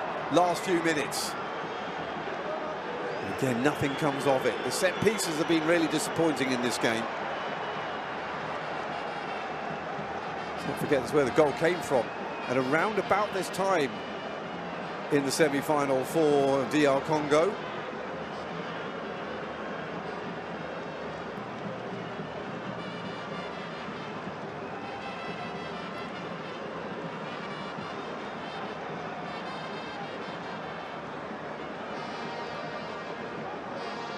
Sepenga. Oh, well, he hasn't got the excuse of tiredness. He's only just come on. It was just nerves and indecision. Good play by Juke. Maybe a free kick.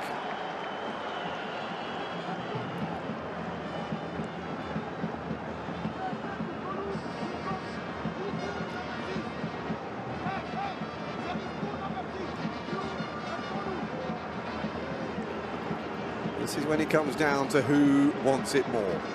How desperate are you to go to a World Cup? What are you prepared to give?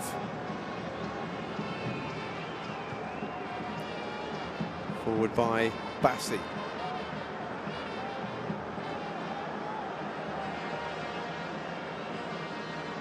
Tito Arakadare, who was trying to get on the end of that, but unsuccessfully.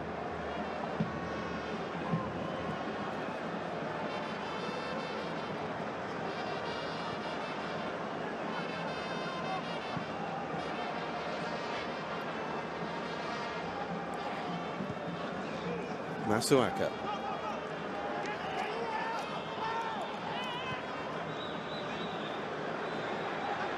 Siddiqui.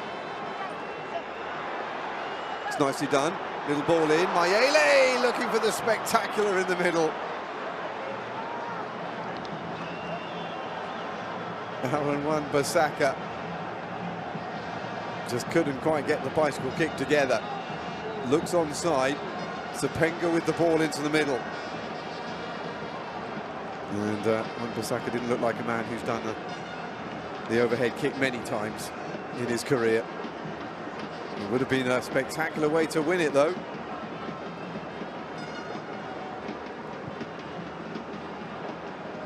'89 minutes. This is when Democratic Republic of Congo scored the winner.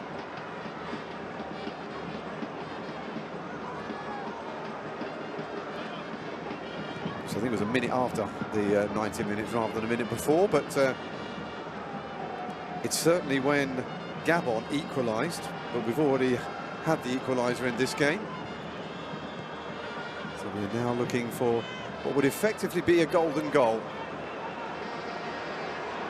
Mutasami, space on that right-hand side. There are plenty of blue shirts coming forward for Muko as well. Buku runs into the first defender who makes the challenge. He's kept it in as well, the Nigerian.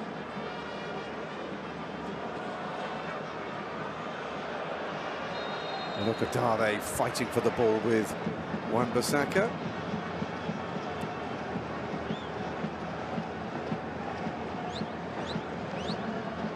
Three minutes of time added on, of which we have entered the first. The odds-on result here looks like 1-1, an extra time coming. So we will have another half an hour of Nigeria and Democratic Republic of Congo trying to wear each other out until one of them comes through. Unless somebody can make themselves a hero in the 1.5 minutes that we have left.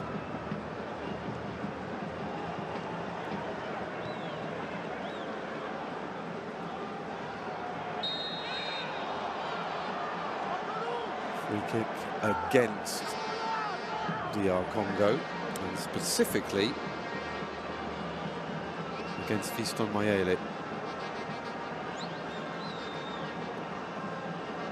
Yes, fair enough. He didn't look like he was really going for the ball.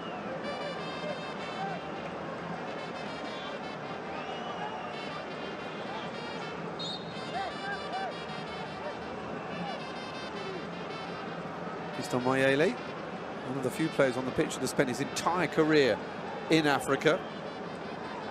Young Africans first and then Pyramids.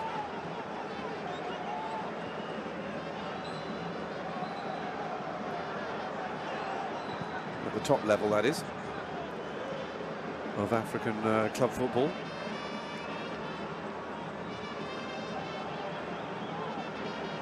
Halfway through the 3 minutes added on. Ball in by Zaidu.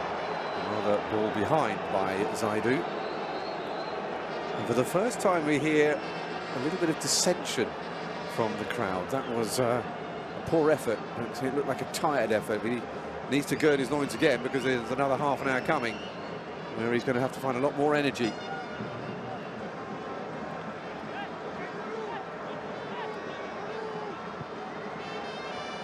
Forward by Tuanzebe.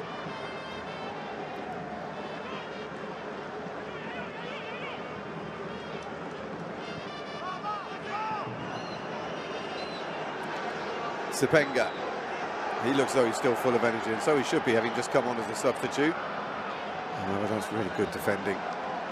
Great play by Benjamin Frederick, who's been on for the full 90 and has still got a little sprint about him and physicality to get in front and deny the DR Congo substitute,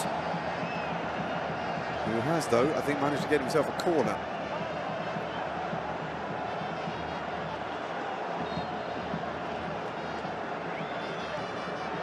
Chancellor Mbemba will come forward. In it comes, and it's straight into the arms of Stanley Mwabali.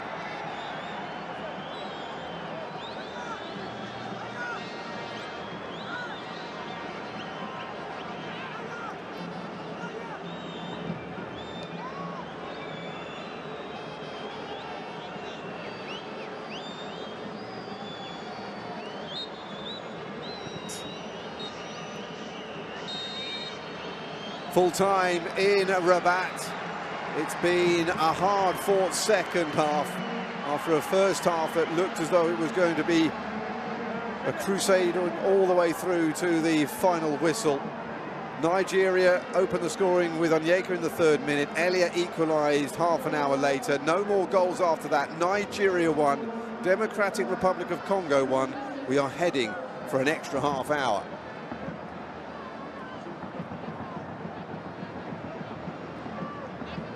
Well, for the second game in a row, Nigeria will have to play extra time. This was when they kicked into gear against Gabon. But now that they have taken off the likes of Ademola Lookman and specifically as well Victor Osimhen, who scored twice in extra time against Gabon. They have brought on Chidera Ejuke, who did score in that extra time period.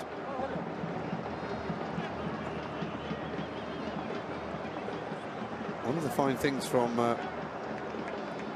Nigeria in recent games is 5 different players have set up goals. 6 if you include the 2-1 win over Lesotho as well, when Victor Osimhen provided his only assist of the campaign. But in that second half, nobody looked like they were going to be setting up a goal. It was tired, it was nervous, it was tension-filled. And both coaches now have got a lot of work to do here to refocus and redirect their teams. And if they can't, then there's a penalty shootout that could well be on the horizon as well.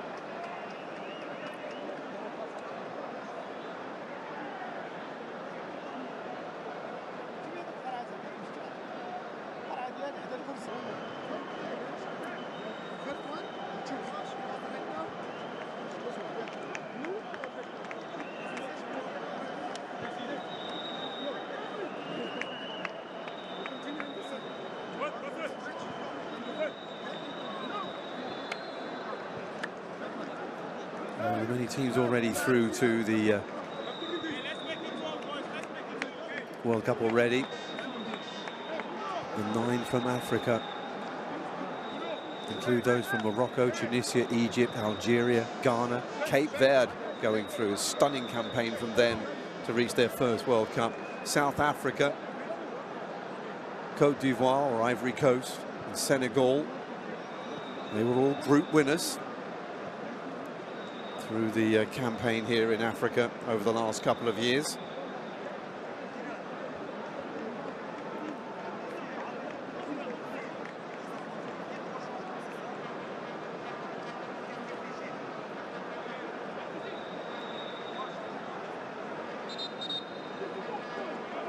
Teams so far of the 48 have made it through at the moment to join Canada, Mexico and the United States, the hosts. Amongst those, New Zealand, who have qualified for the first time since the South African World Cup in 2010, the only time Africa has hosted the big event. Paraguay, that was the last time they came to a World Cup as well. Algeria back for the first time since 2014, and South Africa back for the first time since they hosted the World Cup in 2010, 15 years ago. Another returning for the first time since 2014 when it was in Brazil was Côte d'Ivoire. Everybody else who was qualified was also present in Qatar for the last World Cup, including the host, Canada, Mexico and the United States. So then, all set to go again, reload, and off we go once more. It's 1-1 between Nigeria and the Democratic Republic of Congo in the African playoffs for the World Cup.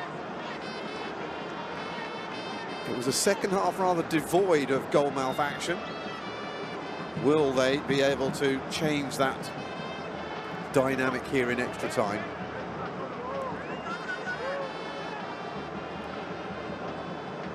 Will the carrot of winning outdo the fear of losing?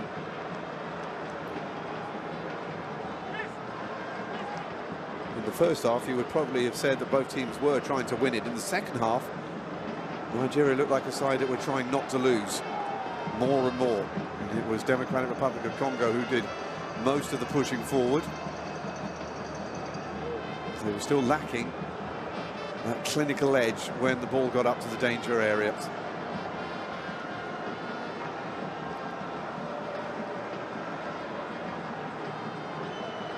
Early throw-in for Nigeria.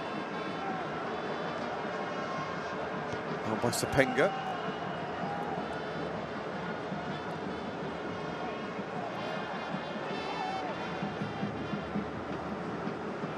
By Frederick. Better interchange this from Nigeria already. Seems a long time ago since they passed the ball around this confidently.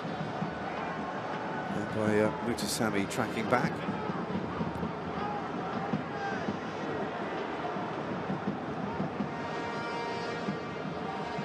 The Republic of Congo have still only made 3 substitutions in this game.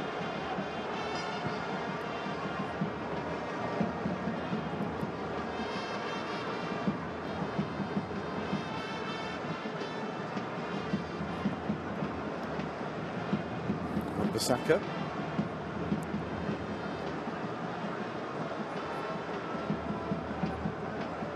No golden goals, no silver goals. It's the old-fashioned 50 minutes each way. And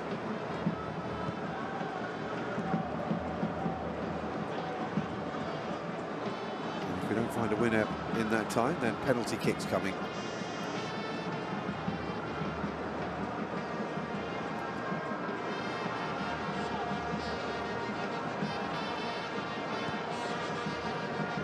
To Nzebe, to Sepenga.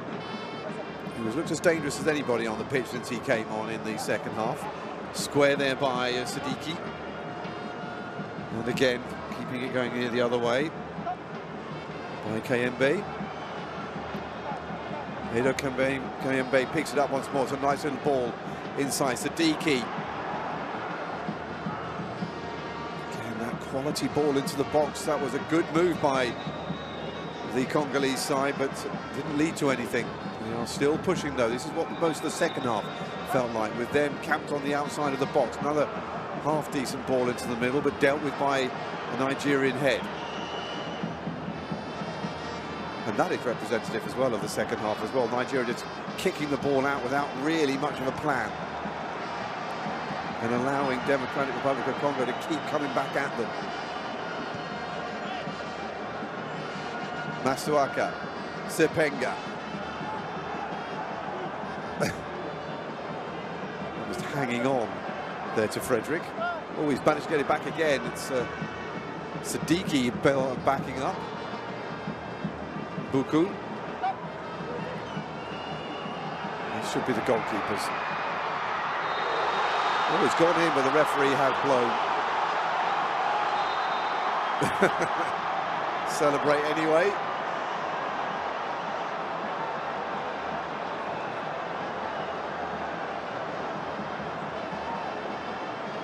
Meanwhile, Stanley Wabale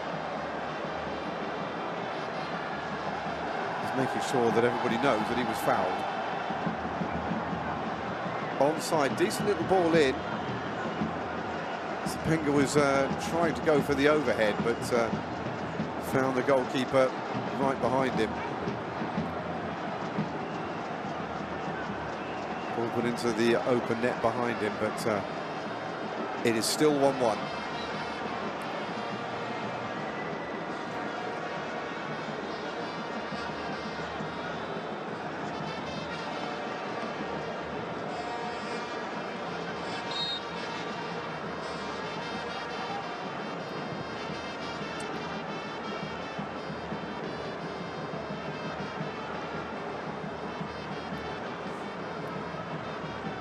Nigeria in the FIFA rankings are 41 at the moment. That's just behind Sweden, Paraguay and Scotland, who are having a remarkable experience in their World Cup qualifying campaign in the UEFA zone.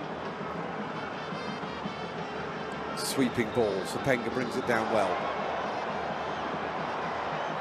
Couldn't quite finish the job. and then gives away a free kick.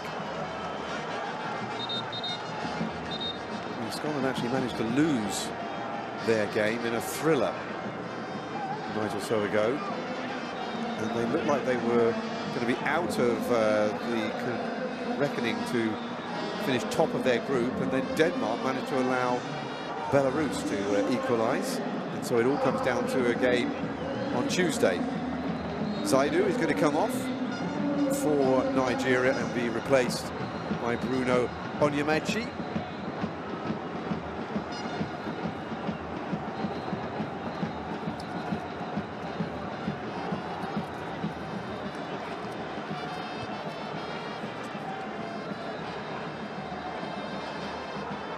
Greek base, 26-year-old left back. So, very much like for like that change. It's a fresh pair of legs on to try and combat what's going on with the right-hand side of the DR Congo attack, which they are exploiting more and more. Sepenga, but the goalkeeper keeps his eye on the cross. Fiston Mayele couldn't get there in time.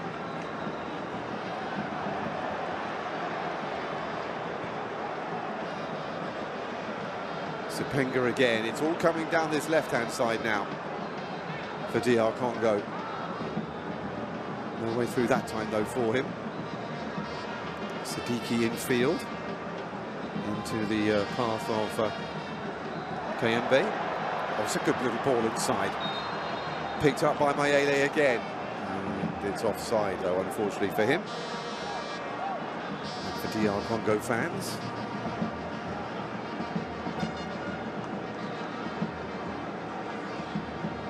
Yep, just going a little too early. But again, all of the positive play here is coming from DR Congo. This was the ball across from Sepenga. It was very close to being a perfect header into the path of Fiston Mayele. Just couldn't quite get that curve off it naturally when he headed it because of the direction the ball was coming from.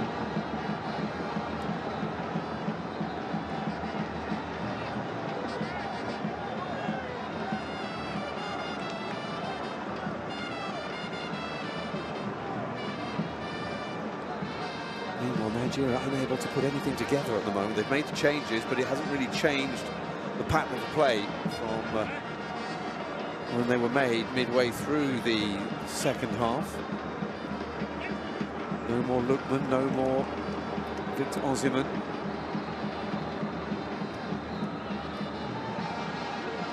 There is Victor Osimhen. He can do nothing more now than watch and trust that his teammates will be able to do the business without him. He might have quite fancied having likes of him on the pitch if we go to a penalty shootout. If DR Congo have their way, it won't get that far. Here they are on the attack once more. Good little ball in. Nigeria struggling to get the ball out of their own half, and they have been given a hand by the referee.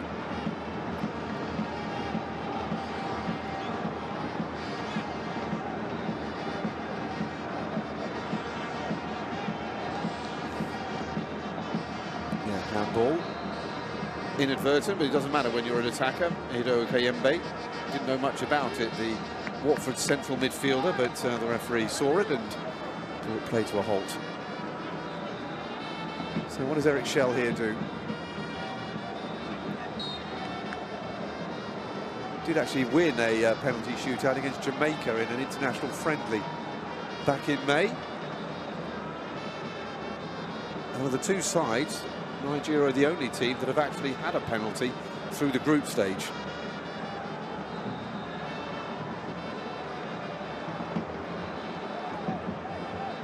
Nigeria won 4 times in the group stage. Only one of which didn't affect it. Good ball in, turned by Democratic Republic of Congo there, and unable to get that ball on target.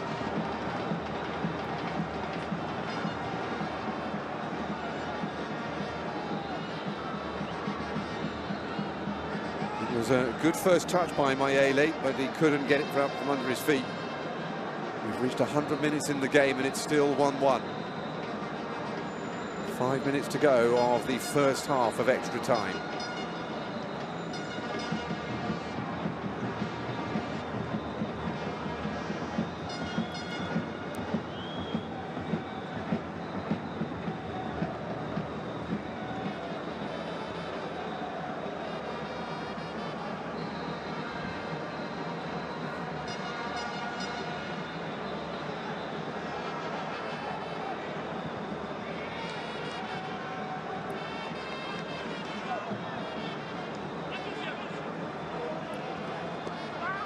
Frederick steps on the ball. I thought he stepped on the ball, but apparently he was tackled. No, he was fouled. That will be why. Ndidi, captain there, is beginning to feel the strains of 101 plus minutes in his legs.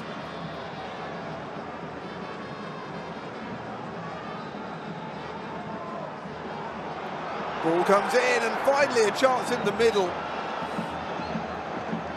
for Tolo Arokadare. He has toiled since he came on, trying to get something together. Finally he managed to get himself freed. He hulked that huge frame into the air, but unfortunately hit the ball over the top. Just the one goal in qualifying so far for the Wolverhampton Wanderers centre forward.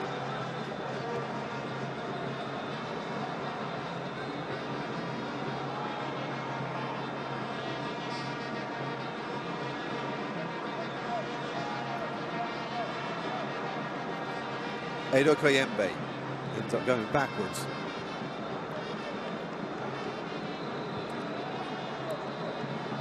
To Nzebe, back from Masuaka. Centre back again.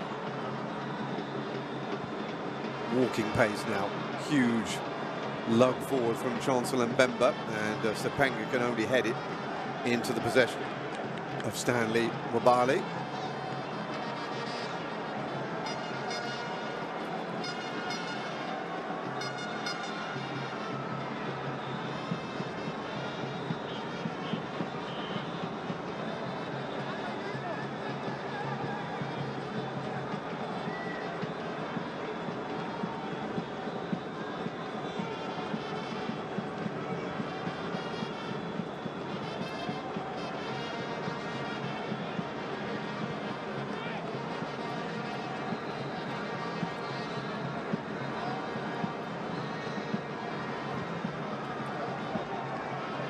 So we'll try the long route.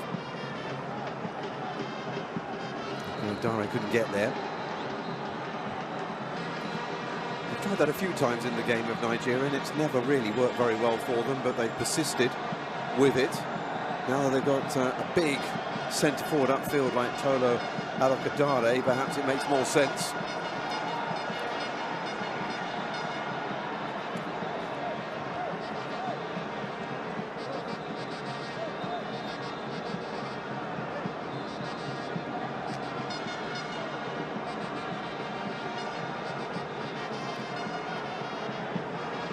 As much energy as ever coming from the crowd.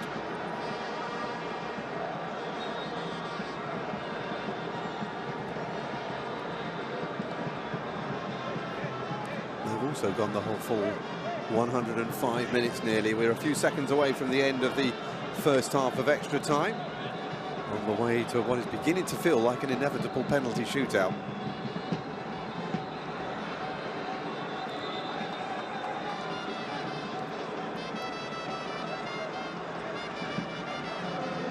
Going for a foul rather than half-time. Babuku looks like he's had enough. He's getting a bit of cramp, and nice piece of camaraderie between teams. See there, he's already gone down.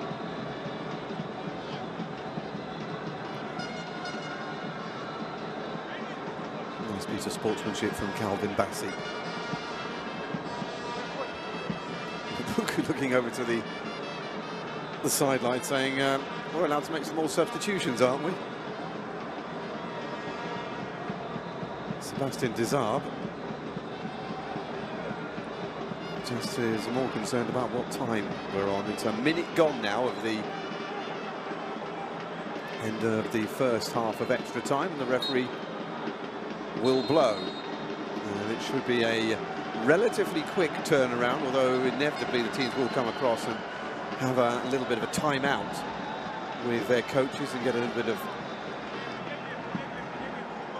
hydration on again. But at half-time of extra time, it's Nigeria 1, Democratic Republic of Congo 1.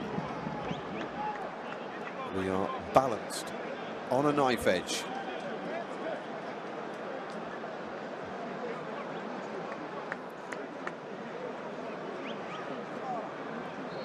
So this is where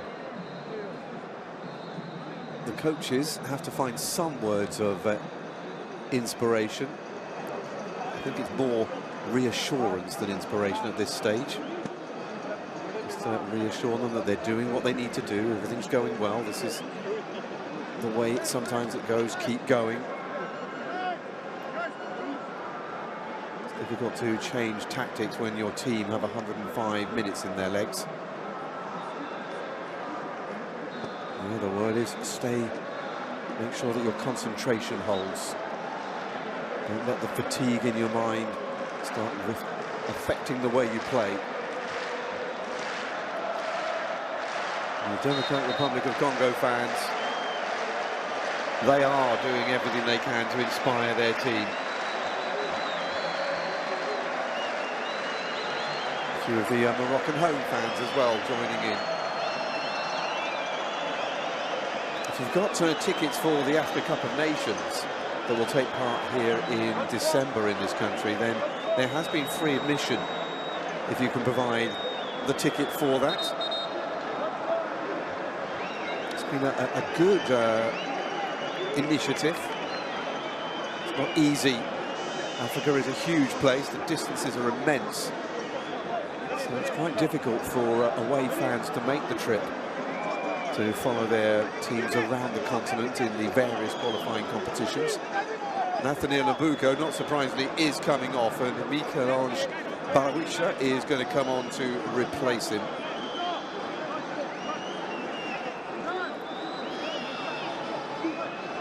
Scottish-based at Celtic is the 24-year-old left winger. I'm sure that he would have been quite interested in what was going on with Scotland last night. Taking it to the brink, losing their game, everybody depressed, and then news filtering through that Denmark have not managed to win, and suddenly the whole place and the atmosphere changed completely as they realise they are still in charge of their own destiny, although they need a big win against Denmark to steal their place and not go to the playoffs, which these two sides will sympathise with.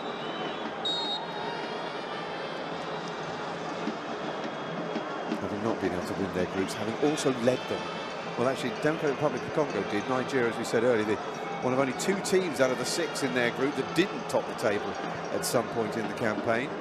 And as we start the second half of extra time here, 15 minutes to go, still 1-1. Democratic Republic of Congo, if you could win on points like in boxing, they would probably take it. But they need a goal.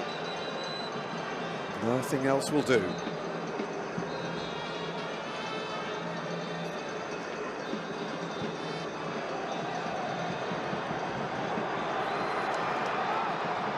Ball in again, but nobody in a blue shirt near to where it went.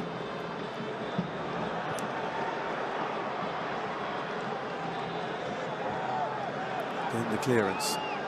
Siddiqui dragged that in well. Good little ball inside. They're trying to feed it in between the defenders, trying to take advantage of these tired bodies. It's a good piece of defending.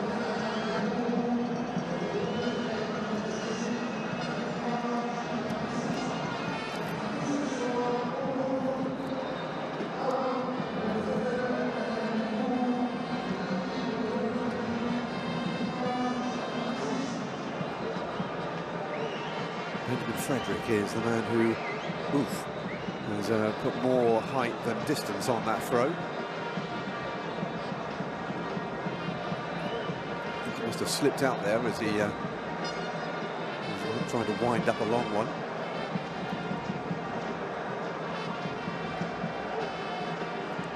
Have another go.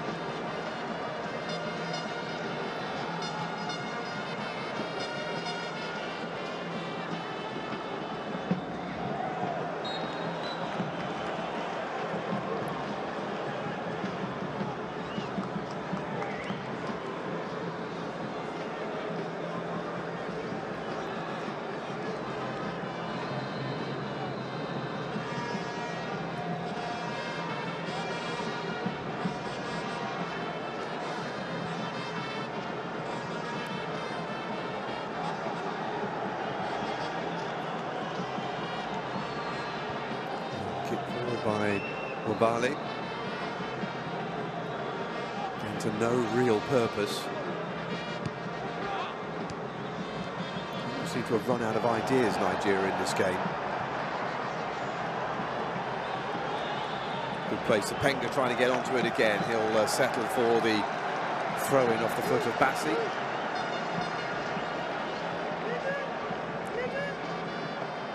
Wan-Bissaka.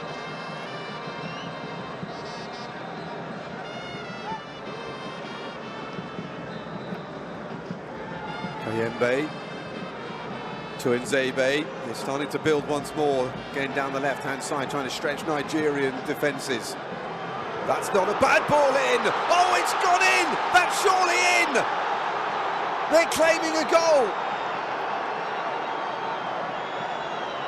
But the referee has not given it. He's adjudged a push. Well, it was the best move we've seen in a while. Lovely play. Fiston Mayele is in there, but it's not him. It goes over his head. And it's Siddiqui arriving, but illegally, according to the referee. And even though Mayele allowed that ball to go over the line, it won't count as a goal.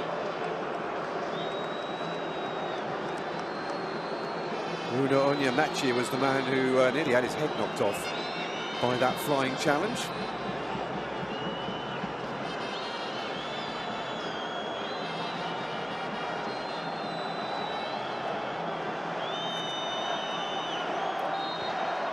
VAR is happy with the referee's decision.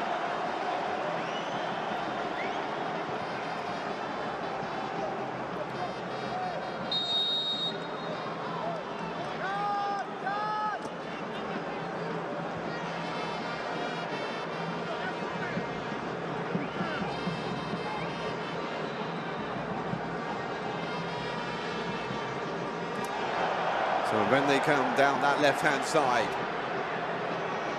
wanting to get it over, they don't want to go to penalties by the looks of it, DR Congo. They want to get it done in open play. It's only one side at the moment looking for the victory. Again down that left-hand side, but this time better defending. It will be a throw-in. DR Congo on the charge.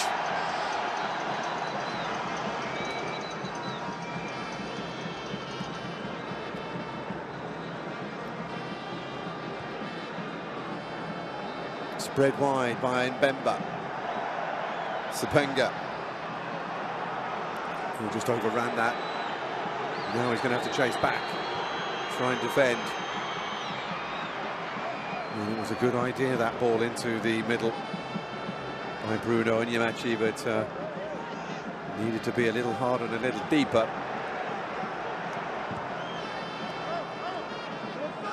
Good tackle on Edo Kayembe. However, all of the 50-50 balls seem to be coming back to DR Congo at the moment. Again, the left-hand side, they've identified that as the weakness, I think, on the Nigerian side, and they are trying to exploit it.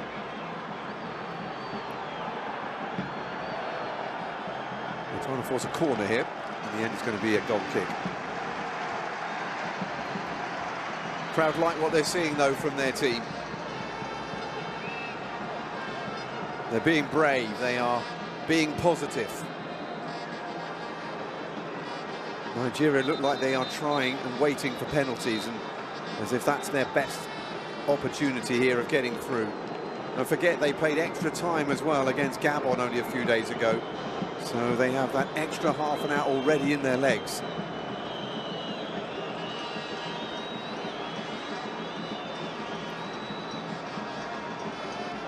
And it's not surprising that more and more players will go down with cramp the more this game goes on. Trouble is that, strictly speaking, you're not allowed to get treatment for a cramp. This was the ball inside. Terrific play all around from Democratic Republic of Congo.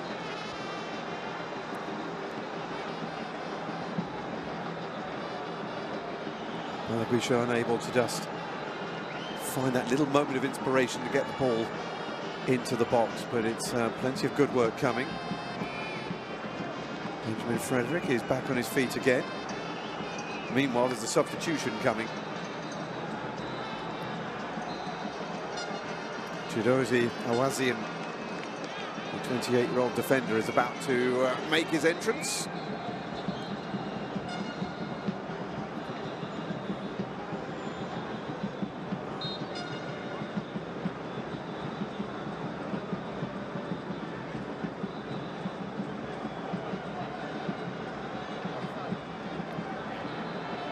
And away once more. Coming back once more, though. Well, dealt with at the back, though, by Wilfred Ndidi, the captain, coming out to help out in defence.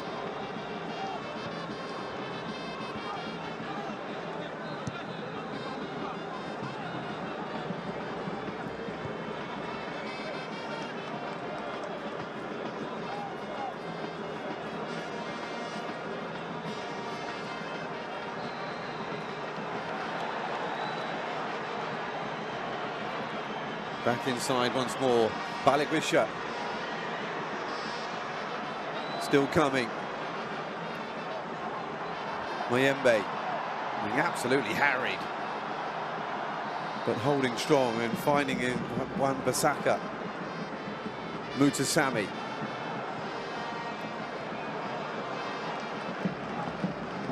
And in the end, a wasteful ball into the box. It goes behind for a goal kick to Nigeria.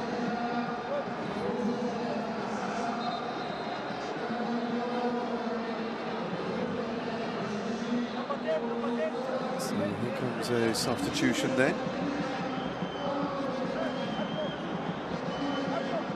Non-man Awazim is going to come on. One of those who set up a goal in the semi-final. He set up the one that was scored about 4 minutes ago in the semi-final. And Tolu Arokdare, who himself came on as a substitute, looks like he's come off again.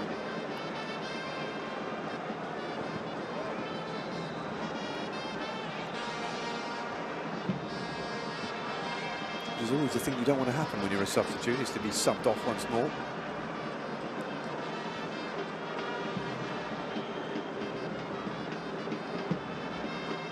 Five minutes to go, otherwise it's penalties.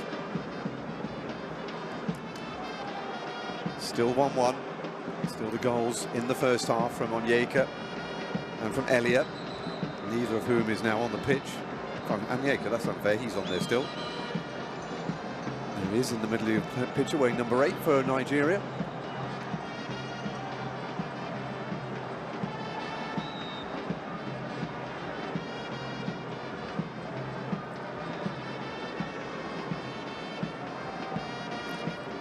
Bemba, hero of the semi-final, 101st international cap today. Could he possibly be another principal figure in this game? Mayembe, Mutasami looked like he was trying to shape to shoot, but there was still Wilfred Ndidi in front of him.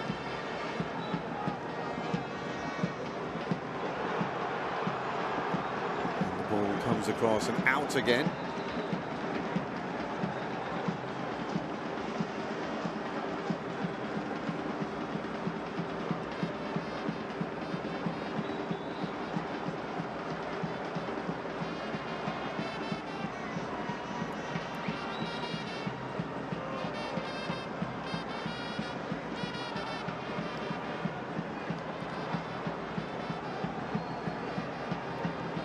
better, neater play in defence, trying to stem that threat coming down the Democratic Republic of Congo left flank.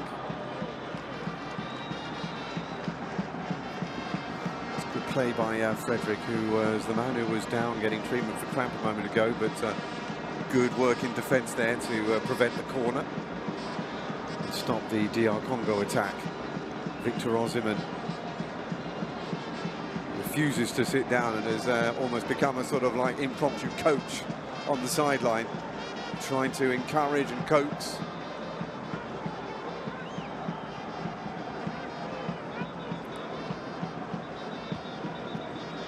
Mutasami with the header. Straight back the other way by Calvin Bassey. Intercepted by Kayembe. Wan-Bissaka. It's a lovely ball into the middle. Fiston Mayele. Blind pass looking for Sepenga, but didn't arrive where he was hoping it would go. Wan-Bissaka's kept that in, but he's given the ball away.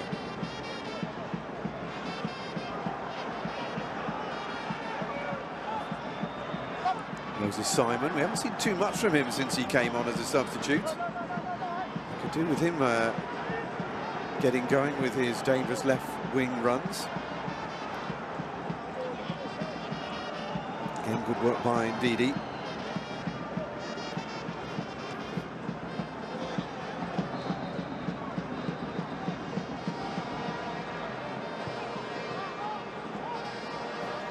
Sepenga.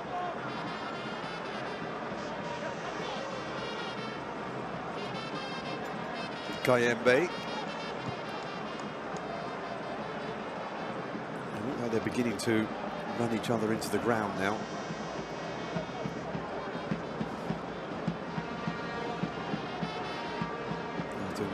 Swaka.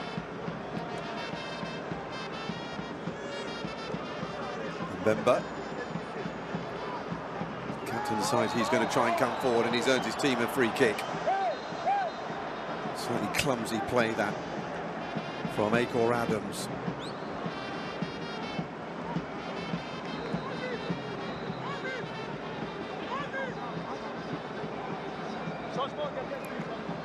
Great time for Akor Adams to find his first goal of the qualifying campaign. He would have liked it to have been the... here's an interesting move, a change of goalkeeper.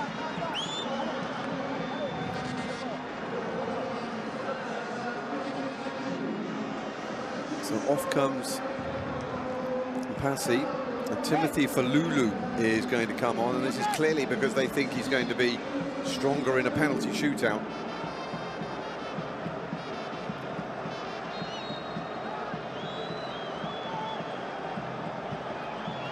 Meanwhile, up the other end, header on target, spooned around the post by Wambali. I think he's hit the post. It didn't look like that dangerous a header. It was a decent ball in. It looks like it's onside. And that was so close. Sepenga again. He supplied the goal that nearly won it with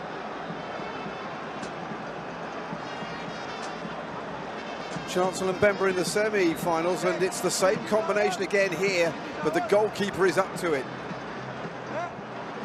Chancellor Mbemba scored right at the end of the semi-final. He nearly did it again here, right at the end of extra time of the final. But it agonisingly gets put behind by the goalkeeper. Fabulous piece of goalkeeping at his own cost.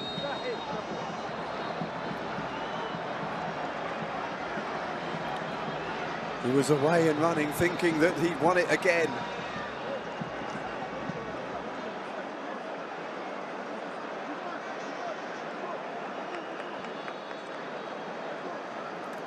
Well, that's it. That was the last chance of this final, and we are going to penalties. It has finished Nigeria 1, DR Congo 1.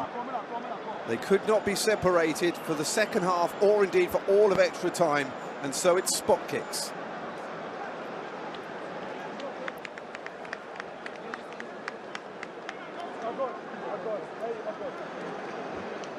Hugs from Victor Aussie man who will not be able to take a penalty, bearing in mind he was substituted off.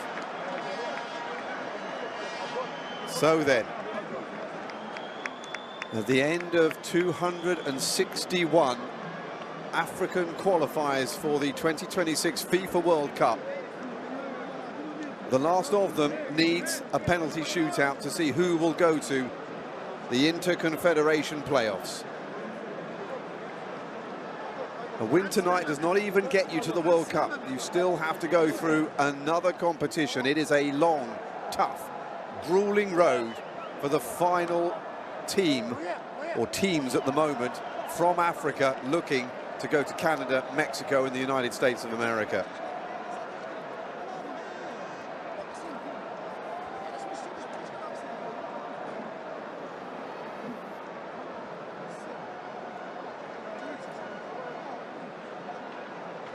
So there's a few players sitting down now at the end of that, hardly surprisingly. A few lying down, having stretching exercises done. Now's the time. Who wants to take a penalty? Who still not only feels brave enough to take one, but who feels physically able to take one as well?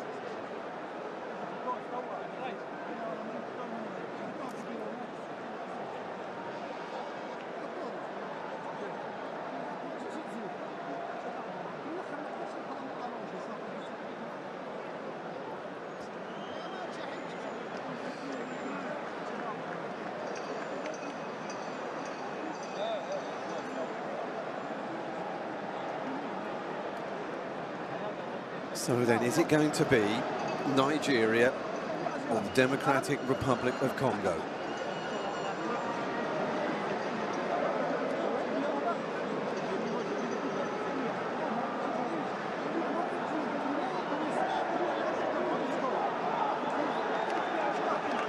Nigeria have been to the World Cup 6 times in the past, all between 1994 and 2018. They didn't qualify, fell in the 3rd round of playoffs last time, as did their opponents tonight.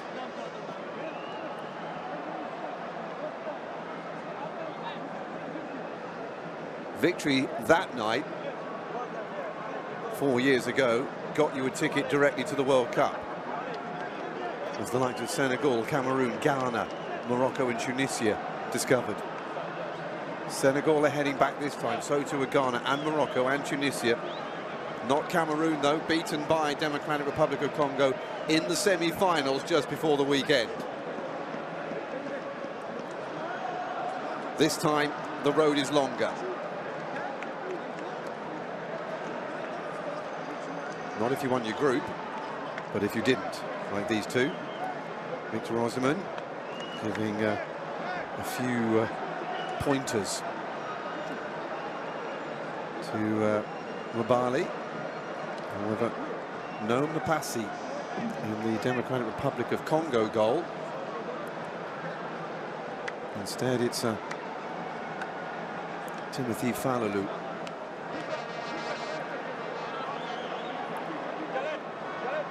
It's been a long old game for the referees as well. They also have to have had the resilience in concentration.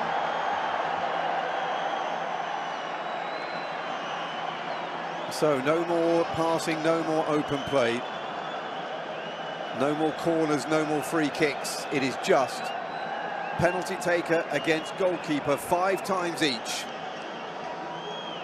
And the team that scores the most penalties wins. It's as simple as that now.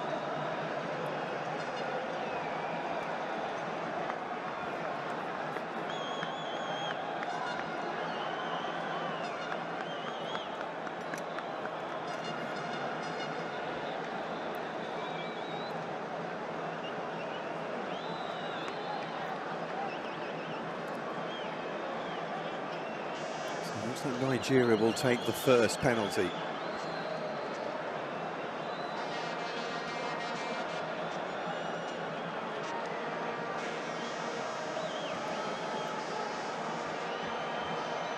Actually,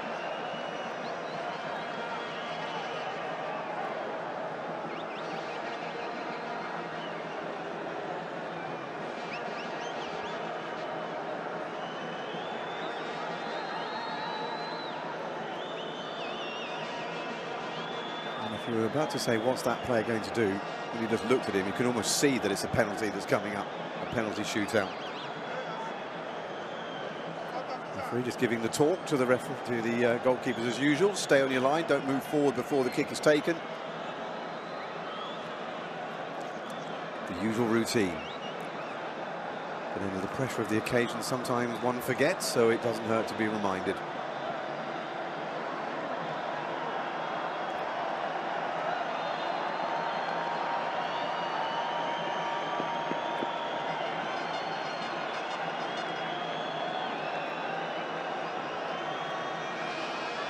So then here we go. And it's the centre-back, Calvin Bassey, who will take responsibility for the first kick. The Fulham centre-back.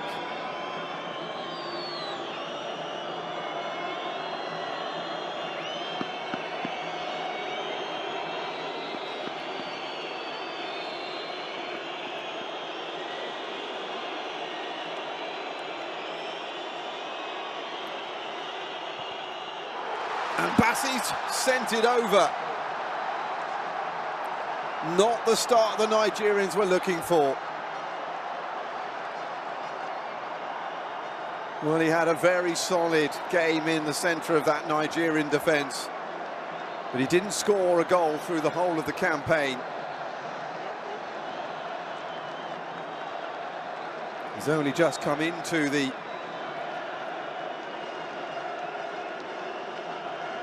action there, and it is 0-0 still.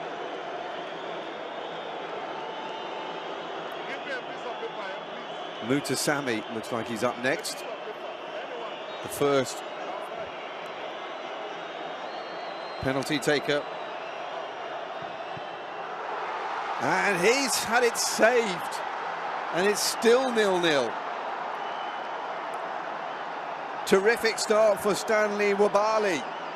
As you can see, the rain has decided to absolutely empty itself onto this pitch as the penalty shootout starts. Not the most confident penalty you've ever seen, and it was a fairly simple save in the end. So 2 penalties, still 0-0.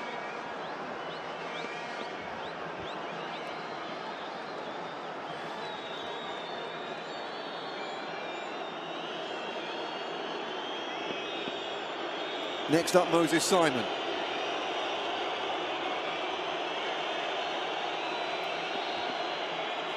Left winger. And it's been saved as well. Incredible.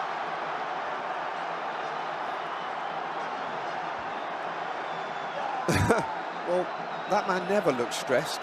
Sebastian Desabre, the Democratic Republic of Congo coach. And again, it wasn't the best penalty.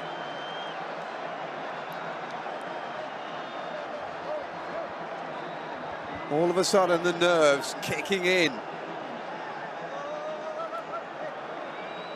Acutely. Noah Siddiqui is up next. Can he be the first person to score a goal here in the shootout?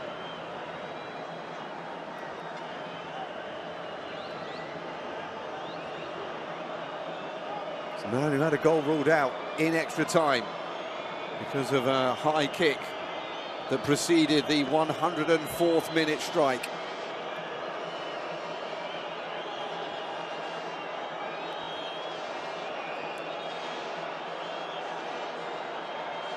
There's a bottle has landed near to Stanley Nwabali. So then, Siddiqui against Nwabali. 0-0 after 3 penalties. But no longer. The first goal goes in.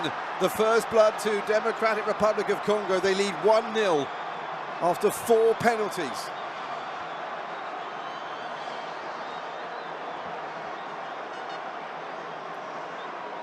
And again, it wasn't the best directed, but it was more powerful, and it was low under the goalkeeper. He'll take it, and so will they.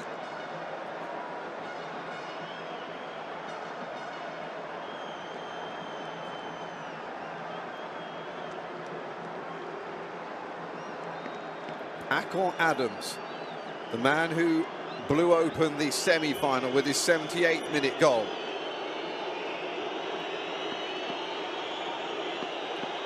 Needs to score this to calm the nerves of Nigerians everywhere. And he does. And we are off and running in this penalty shootout. It's one apiece. The advantage, though, still with the Democratic Republic of Congo, because they have won after 4 penalties.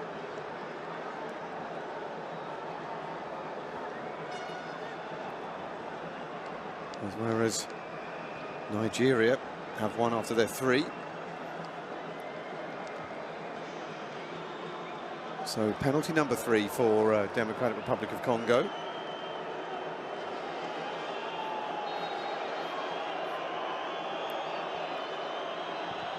Here comes Tuanzebe, and we're level again. The centre-back can't beat Wabali, who saved for the 2nd time in this shootout.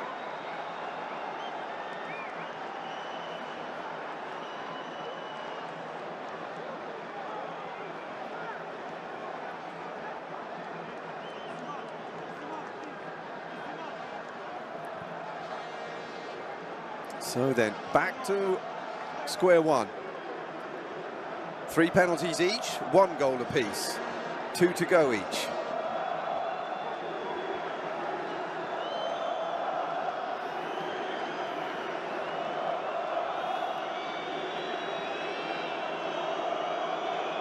Falulu looking to make himself a hero. Onyemaechi next up, and he scores, and for the first time in this penalty shootout, Nigeria have a lead.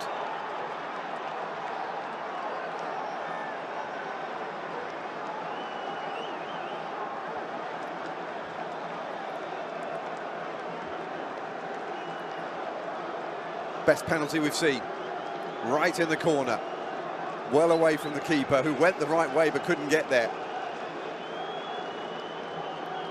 And suddenly the Nigerian fans have found their voice again. Fiston Mayele is next up.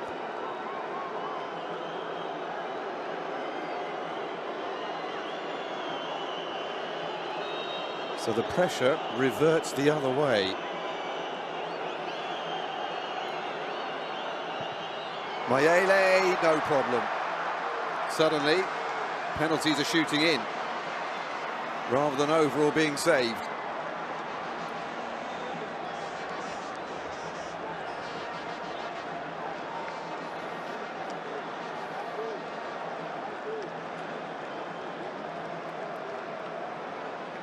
This is where the pressure reverts now to Democratic Republic of Congo, because they're taking their penalty second.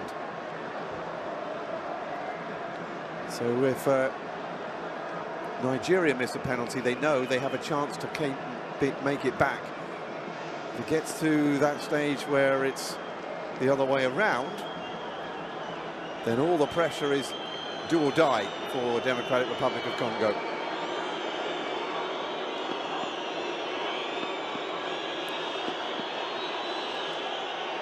Chidera Ijuke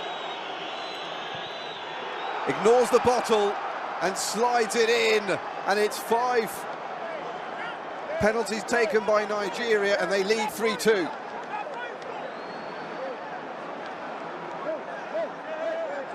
And now Democratic Republic of Congo must score.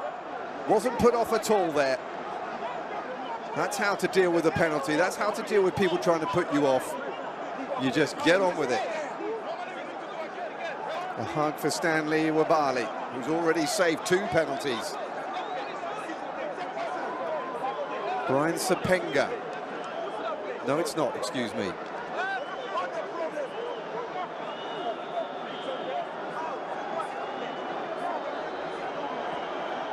It's Michel-Ange Balakwisha. The substitute from Celtic scores, and it's 3-3 after 5 penalties.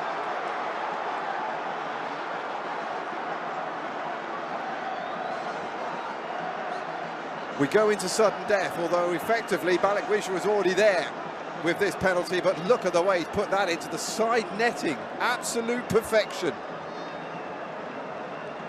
It started off nervous, but the quality of the penalties is getting higher as the rain comes down.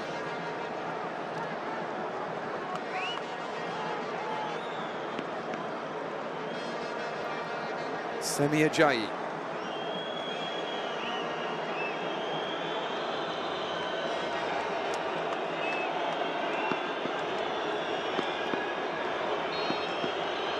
Experienced defender, and it's been saved.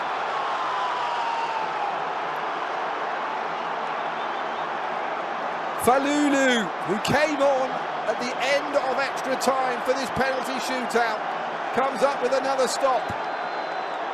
The goalkeepers are having their moments, both sides. It's 3-3, and now Congo DR have a penalty to put them into the Inter-Confederation playoffs. Right here, right now, it all comes down to this.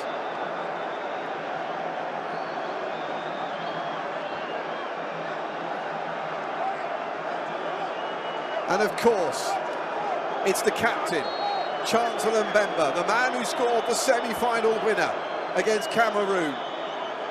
The man who almost scored a winner in this final. Steps up and scores! And the Democratic Republic of Congo have made it into the Inter-Confederation playoffs. They take this 4-3 in the penalty shootout. And a team that has never made it to the World Cup under their current name are a step closer.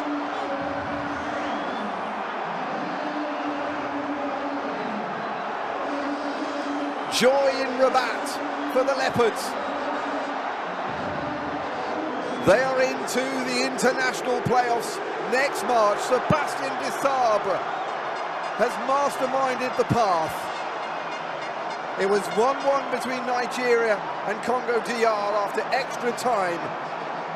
But it's Congo DR who progress 4-3 after a penalty shootout that was fraught with misses, with saves, and with quality finishes, not the least of which from the captain, Chancellor Mbemba, in his 101st international appearance.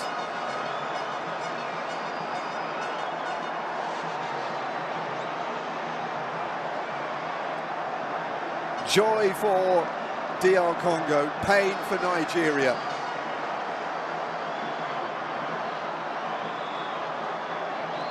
But when you look at the 120 minutes, all in all, it was the Democratic Republic of Congo who just seemed to want it more. They were more positive after the first half hour. They were definitely more positive in the second half and in extra time.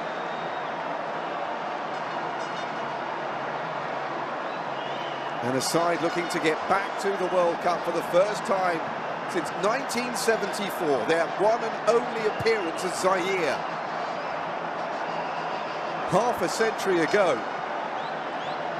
have a chance to return. They've beaten a side 20 or so places higher than them in the FIFA rankings.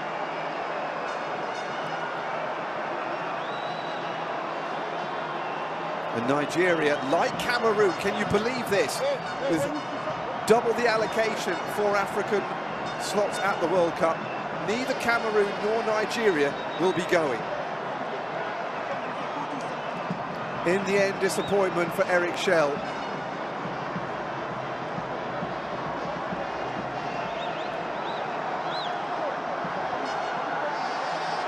Who lifted this side from where they were, but it wasn't quite enough. What scenes? Scenes of jubilation, the like of which the Democratic Republic of Congo football team have not seen in generations. the World Cup within reach.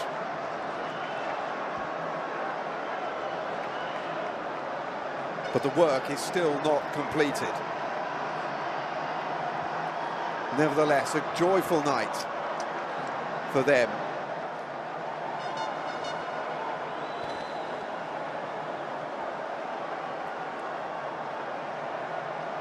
The next matches they play in World Cup competition will be on the other side of the Atlantic Ocean. They will be hoping that the Inter-Confederation playoffs are not the end of that experience in Mexico, Canada, or the United States of America.